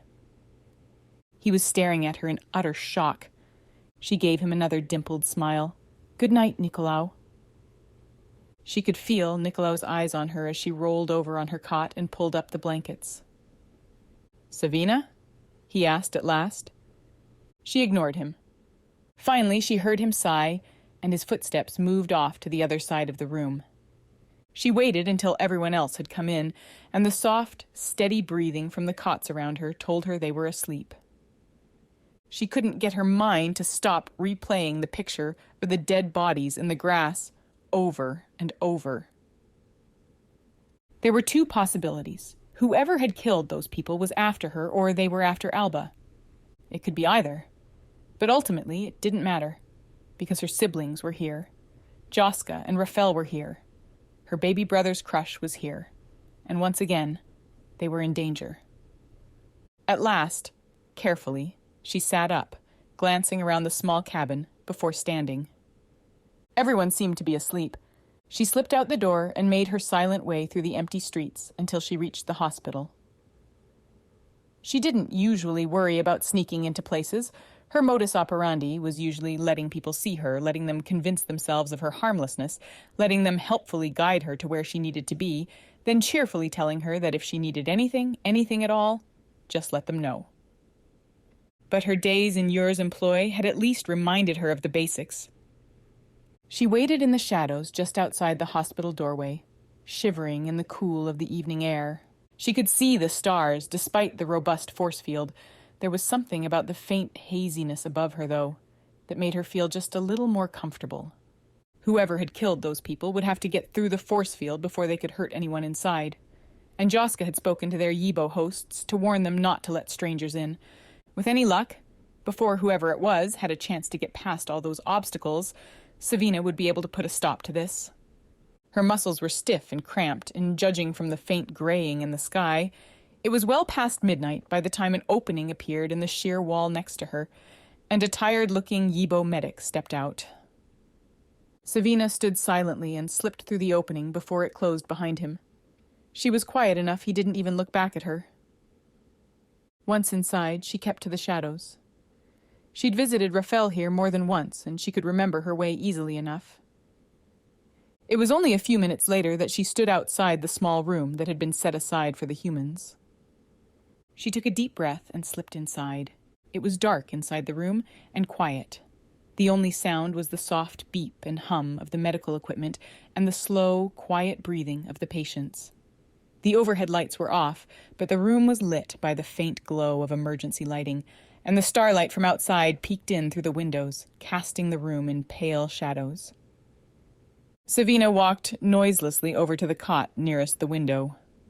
For a few moments, she stood there, looking down at the old woman lying on it. Alba's eyes were closed, her face relaxed in sleep. She looked old and fragile, the veins on her arms and hands standing out against her loose skin, a worn maze of lines tracing across her features that reminded Savina of the wrinkled apple dolls she and Benny had made as children in the compound. Savina drew a slim, sharp knife out of the sheath on her hip and knelt beside the cot. She placed it gently across the woman's throat, the sharp steel gleaming in the dim starlight through the window. Alba didn't wake. She didn't even stir. And for half a moment, Savina had to hold back the sudden, desperate urge to slide the knife across, in a quick, familiar motion, a small step back to avoid the blood spatter, and then watched the scarlet of the woman's life force soak through the sheets and pool on the floor. Alba would be dead, finally, and Savina would be free. Her hands were shaking with how badly she wanted it. She took a deep breath and closed her eyes. Still time for that later, if this didn't work as she'd planned. "Alba," she whispered at last. Alba stirred, but didn't wake. Savina nudged her gently. This time, Alba's eyes blinked open, confusion and irritation equally mixed in her expression. Then she saw the knife, and her eyes went wide with a sudden sick fear. "Don't say a word," Savina whispered. "Not one sound, or I slit your throat. Nod, if you understand me." After a moment, Alba managed a small nod, the movement pressing the knife deeper into the loose skin around her throat. "Good," said Savina, smiling. "Now, listen to me. When Joska and I went out to the Dolphin today to bring in our supplies, we found something out on the prairies. 12 humans. They'd been picked over by animals, but there was enough left of them that we could see the pulse gun wounds." Alba was listening, and faint frown lines creased her forehead at Savina's words, even through the terror clear on her face. "As far as I can see," Savina continued, "there are only 2 people, whoever it was, could have been after, me or you. So tell me, who was it?" There was a long pause. "I don't know," said Alba at last in a low voice. Savina pressed the knife against the woman's throat. "Think harder," she said through her teeth. Alba's eyes flicked over to Savina, the fear in them tempered with a spark of irritation.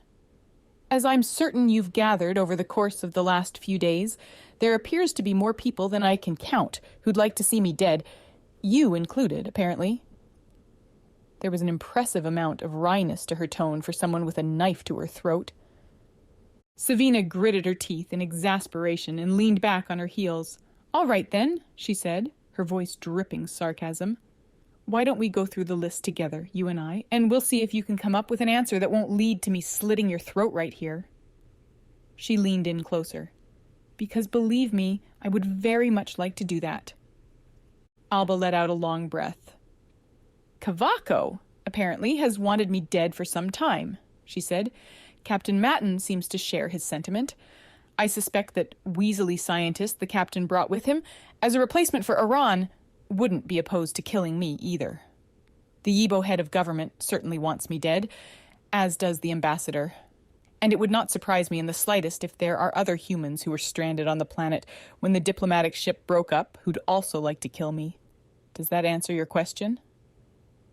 Again, Savina was surprised by the tang of irony in the woman's tone. She smiled at Alba. "You forgot to mention me." "I assumed your feelings on the matter were self-evident. Savina Moya?" said Alba. Savina narrowed her eyes. "You're walking a very thin bridge, Alba Espina, judge of heresies. I'd be very, very careful, if I were you, to make sure the plank doesn't break." Alba closed her eyes for a moment. "If you're going to kill me, Savina, go ahead. I won't beg for my life. If that's what you're waiting for. Whatever your reason to hate me, I'm very sure I wouldn't be able to talk you out of it." She sounded old and weary. "But there's something I need to do, something that might save the Joias System. Can you please let me live long enough for that? And afterwards—" Her voice broke and she trailed off. "You mean you want to destroy the mechanism that creates the portal and trap us all here forever? Is that right?" Savina snapped. "That's what you're talking about?" "Yes." Alba didn't offer an explanation, and Savina was glad. She wasn't sure if she'd have been able to contain her fury if the woman had tried. "All right, now you listen to me," Savina hissed. "You're right. I'm Savina Moya, the assassin. And I'm sure you know I've been traveling with Benny and Nicolau and Joska and Rafael. None of this was their fault. I made them do it. I don't give a damn about the Joias System, but I don't want to see them hurt, so here's what we're going to do. You're going to write them a pardon. You're going to write a statement, something binding, that they won't be implicated in anything I've done. You'll sign it, and you'll send it to me and to every damn person in your damn diplomatic retinue. And if you do that, and if it's good enough to satisfy me, I won't slit your throat here and now." She paused a moment. I assume that if there are humans after you, since Kavako's on the wrong side of the portal, they would have been sent by Captain Matten? I assume so, yes, said Alba. Her tone had regained some of its typical sharpness. He's the one, as I understand, who insisted to the Yibo head of government that he wouldn't go ahead with negotiations without definitive proof of my death. It could very well be that the Yibo sent the group after me, but if they were human, they were almost certainly Matten's soldiers. Savina nodded slowly. And presumably, then, if something happened to Captain Matten, whoever it was would be recalled? I would hope that would be enough, but it may not be, said Alba. It's entirely possible that the Yibo head of government would continue negotiating with his successor in authority, whoever that is. And what's this Yibo head of government's name? Savina asked.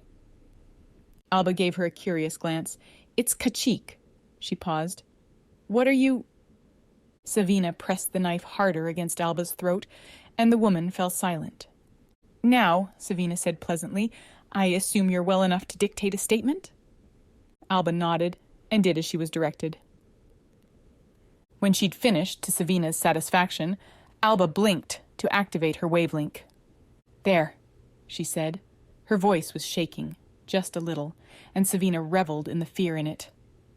I've sent it through to the others' wavelinks. I'll send it through to yours as well. Please, said Savina, still smiling. A moment later, the statement popped up on her retinal screen. She scanned through it quickly, then blinked twice to banish the screen. Good. Alba was watching her, a mix of vulnerability and defiance in her gaze. And now? She asked. Now, I suppose you'll kill me regardless? Savina closed her eyes and took a deep breath. If it was up to me, I would, she said flatly. I'd kill you right here, and I wouldn't feel 1 second of guilt over it. I'd watch the life drain out of you, and I'd laugh. She opened her eyes, but Nicolau has a crush on your poor, terrified little interpreter, and he's worried about his adoptive family back in the Joias System. Joska has a niece who just got out of prison. She leaned in closer, and she caught the way Alba flinched back. I think they're stupid. I think they're hopelessly naive to be more worried about people they'll never see again than they are about their own damn lives, but I can't stop them from being stupid. You want to shut down the portal, and Joska seems to think that, as awful as you are, you're actually sincere about wanting to save the Joias System. That's why I'm letting you live. She straightened abruptly, and Alba flinched again as Savina shoved her knife back into her belt. Don't make me regret it, Savina said in her friendliest voice, because if you do, I promise you, you'll regret it more than I will. So that's it? Asked Alba at last, her voice sharp. You're not going to kill me? Savina scowled at her. You've never had to sit through Joska lecturing you about the morality of murder, have you? Alba stared at her for a moment, then her mouth twitched. No, I have not had the pleasure. Count your damn blessings, Savina muttered. If you call for help before I have time to get out, believe me, I'll take my chances with the damn lecture. She turned and slipped out the door of the room, down the hospital corridors, and back outside.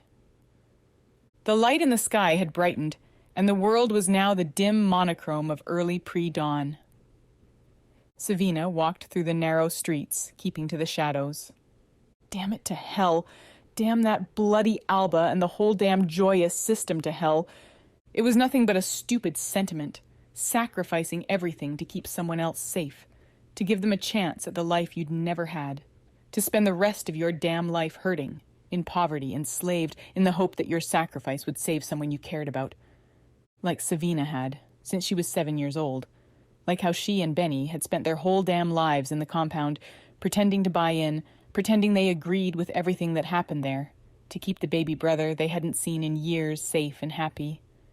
How sometimes Savina would wake up at night, tears dripping down her cheeks, the feeling of being trapped spreading over her like a suffocating blanket until she almost couldn't breathe from it, and how that picture of Nicolau as she'd last seen him, the happiness on his chubby little 5-year-old face would somehow make it worth it. She swore again, viciously. It had always been a stupid sentiment, and people who held it deserved whatever fate they got. She deserved whatever damn fate she got. She glanced around the uneven streets of the small Yibo village and managed a small smile. With Reka dead, Alba was right. Whoever killed those humans had most likely been sent by either Captain Matten or some Yibo politician, both of whom were currently in the city she'd left so recently. And both very likely wouldn't be in a position to send anyone else out after them once Savina had slit their throats.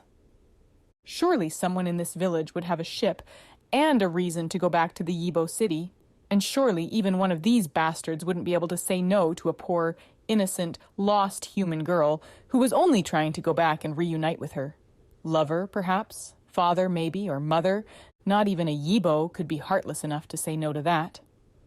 She touched the familiar hilt of one of her throwing knives, running her finger over the smooth curves of it, and smiled her sweetest, close-lipped smile, the one she'd perfected in the days?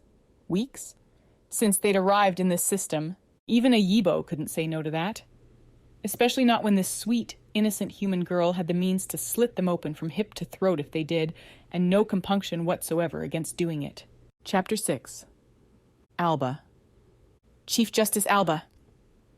Alba jerked her head up, her eyes snapping open, panic flooding once more through her veins. The woman striding towards her was the ship's captain, Joska, the one Savina had forced her to write out a pardon for the night before, at knife point. She tried to steady her breathing. The bruises on her throat still throbbed, and she could still feel the mindless fear that had clawed at her as she'd stared up into the girl's merciless eyes. "What do you want?" she snapped, her voice harsh. She could call for Josip, for Inez. But if this woman was working with Savina, it would likely just lead to them being killed as well. Joska let out a long breath, her posture visibly relaxing. "You're alive! Holy mystery, grant us mercy! I saw the message on my wavelength, and I came right over." She paused, pulling up a stool beside Alba's bed. "You saw Savina, I take it. Did she hurt you?" Alba tried to still the tremble in her voice. "If by hurt you mean something other than putting a knife to my throat and threatening to slit my jugular and watch me bleed out on the hospital floor, then no, she didn't." Her tone was sharp, but she wasn't sure anyone could blame her for that. "Ah," said Joska wryly, "and that's the Savina we know and love." "Madam," Failue pushed his way into the room. "Madam, what happened? What is this message?" He saw Joska, and his face darkened. "Joska, you think you can threaten Alba—" Alba raised her hand wearily. "Failue, although I appreciate the sentiment, it wasn't her doing." Failue glared at Joska.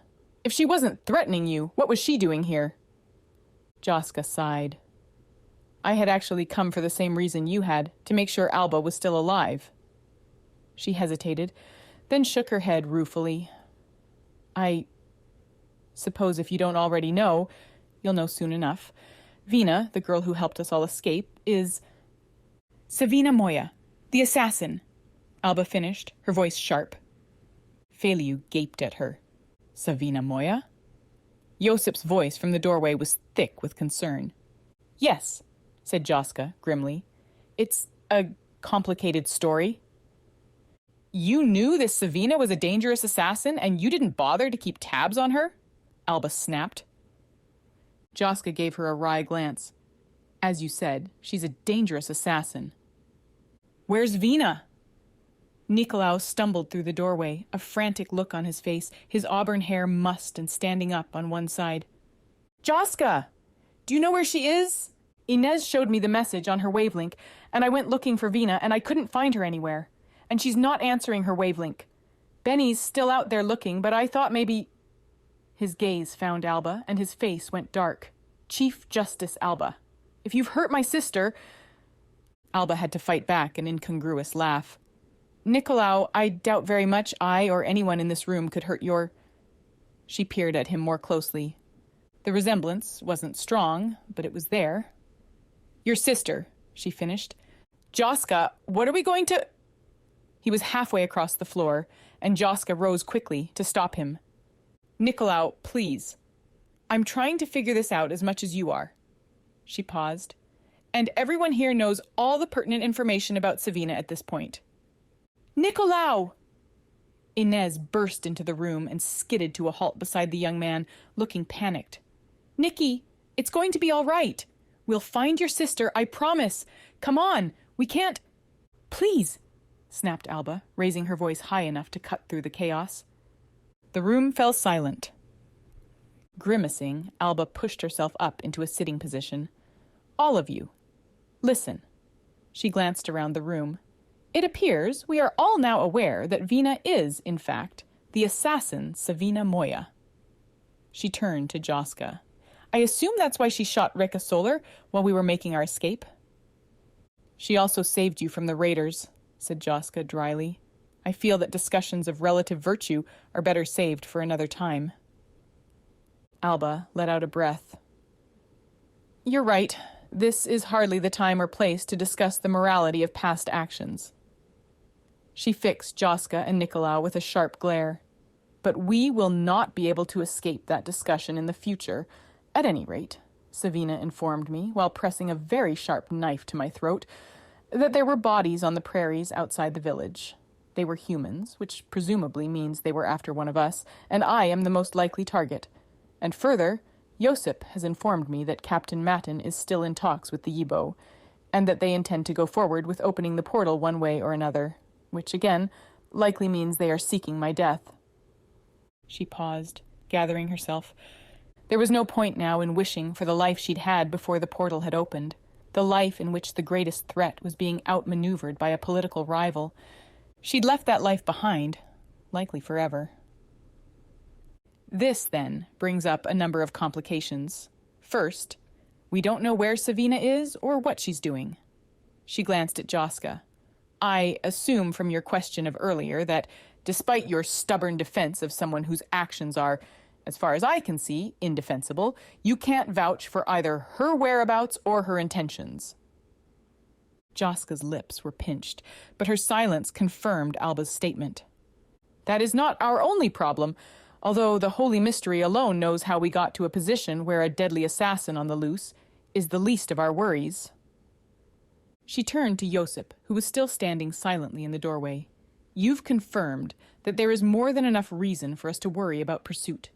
And from what Joska says, that pursuit is already here. We don't know who killed those soldiers or why, and nor do we know where the killer is now." She turned to Joska again. "I suppose you can confirm that Savina wasn't the one who killed them?" Joska nodded, lips still pinched tight. "I can confirm, at least, that she was surprised to find them, and that it worried her." Alba hesitated a moment, bracing herself. "I suppose most of you, if not all, already know the purpose of our coming to this planet," she said at last. It was odd how uncomfortable she felt saying the words, despite the fact that it was almost a certainty that everyone here already knew what she'd say next. "We are here because before we fled for our lives from the Yibo city, we learned that this is the planet where the mechanism to create the portal is located. And we also discovered, over the course of our negotiations with the Yibo, their ultimate objective, to force the Joias System into a so-called alliance whereby the Yibo would turn the system over to General Kavako, and in turn, he would send an unknown number of humans over to the Yibo to serve as a distraction in an alien war. We felt this could not be permitted to happen, and so I made the executive decision that we would shut down the portal mechanism, if at all possible." The room was silent, but she could see from the expression on Joska's and Nicola's faces that she'd guessed correctly. This was not the revelation it might have been. "You're right," said Joska at last. "We'd figured that out once we were here. I don't say I disagree with your reasoning, but—" She fixed Alba with her stern glance. "I do hope you take that into account when you judge Savina for her actions. You were prepared to lie to us, condemn us to a lifetime in a hostile alien system, use our goodwill against us in order to get your desired outcome. It was the fate of the entire system at stake. I hardly think you can compare—" "What's the value of a system if not the lives of the people in it?" asked Joska quietly. "And who's to make the decision as to whose life trumps another's?" She shook her head. "As I said, I don't disagree with you in this instance, But if you took a little harsher judgment of your own actions, and a little softer of those you see as lesser than you, you'd see the system more clearly, if you'll forgive my saying so. Alba glared at her. Joska met her gaze unflinchingly. In the end, it was Alba who turned away. At any rate, Alba said, this is the situation in which we find ourselves. So, if there is anyone here who objects to closing down the portal... She paused. Nicolau shifted. Inez stepped closer to him, taking his hand and twining their fingers together, but no one spoke. Very well, then, said Alba at last. We can't deal with Savina until we know where she is or what she's after. What we do know, however, is that we have no time to spare if we are to close down the portal permanently. And at the moment, we are virtual prisoners in this village. Even if we were to get out, we have no idea where to go. Therefore, I suggest that we concentrate our efforts on finding a solution to those two problems. She tried to keep the hopelessness from her tone. Josip sighed and shook his head, crossing to stand beside her cot. As much as I hate to say it, I doubt the Yibo will divulge anything to strangers who just arrived from a foreign system, a different species, with nothing to guarantee what our intentions are. So what do you suggest? Snapped Alba, turning on him. That we simply give up, live out our lives in an agricultural village, while everything and everyone we know is destroyed? Josip pulled up a stool beside Joska's. That's not at all what I'm suggesting. As you say, this is a matter of life or death for our entire system. But that doesn't change the calculus for the Yibo who live here. If we want them to speak with us, I think our efforts are best focused on winning their trust. Alba stared at him. Winning their trust? She asked, when her faculty of speech had sufficiently recovered. You suggest that, with the destruction of our entire system imminent and Kavako's soldiers hunting us, we... what? Sit down for tea with the Yibo? Chat over a rustic agricultural ceremony? Josip chuckled. Unless you have a better idea. Alba shook her head sharply. Don't play me for a fool, Josip, she snapped. I know perfectly well that by this time you know every single person in this damned place by name, occupation, and familial status. Don't try to tell me you can't get the information we need if you want to. Joska looked like she was biting back her amusement. Josip gave Alba that mild, twinkling smile of his. You're right, they're friendly enough, but... He shrugged his shoulders again.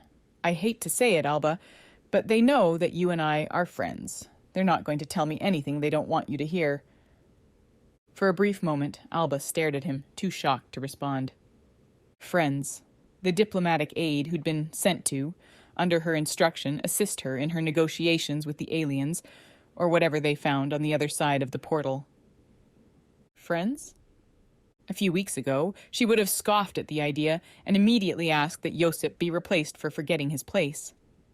But there was something about having run for one's life, dodged alien weaponry, stumbled through the jungle leaning on each other out of pure exhaustion, trusting one another with their very lives that made for a much, much more personal relationship than she had ever asked for or wanted before this trip. He was watching her with a hint of a smile, as if he could guess at the thoughts running through her head. I suppose that makes sense, she said stiffly. He nodded without speaking. So, she said at last, what do you suggest then? Josip's smile faded, just a little. To tell you the truth, I'm not entirely sure. He paused a moment, although he gestured to the woman sitting beside them. Joska pledged her ship as collateral in return for our care. I believe she's been speaking with the Yibo to arrange a way we can work off the debt. If we're to earn the Yibo's trust, working with them isn't the worst way to do it. I've gained more friends hauling cargo or cleaning out a mess hall than I ever have through diplomacy. You gain friends by stepping into the damn room with them, Alba muttered, and Josip's eyes twinkled as if she'd given him a delightful compliment. He turned to Joska. If I recall correctly, you said they work textiles here. Yes, said Joska, eyebrows raised. Josip looked back to Alba. It's something they do together. As I understand, the older members of the village. They've assured me that it's something even someone who's recovering from an illness could do.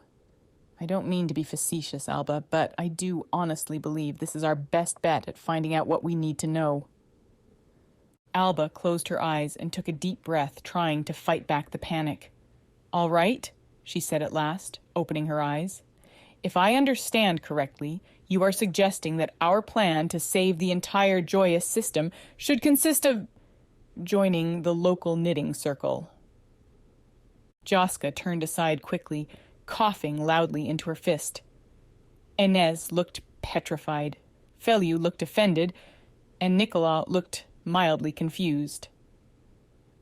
"I suppose when you put it like that, that is indeed what I'm suggesting," said Josip at last.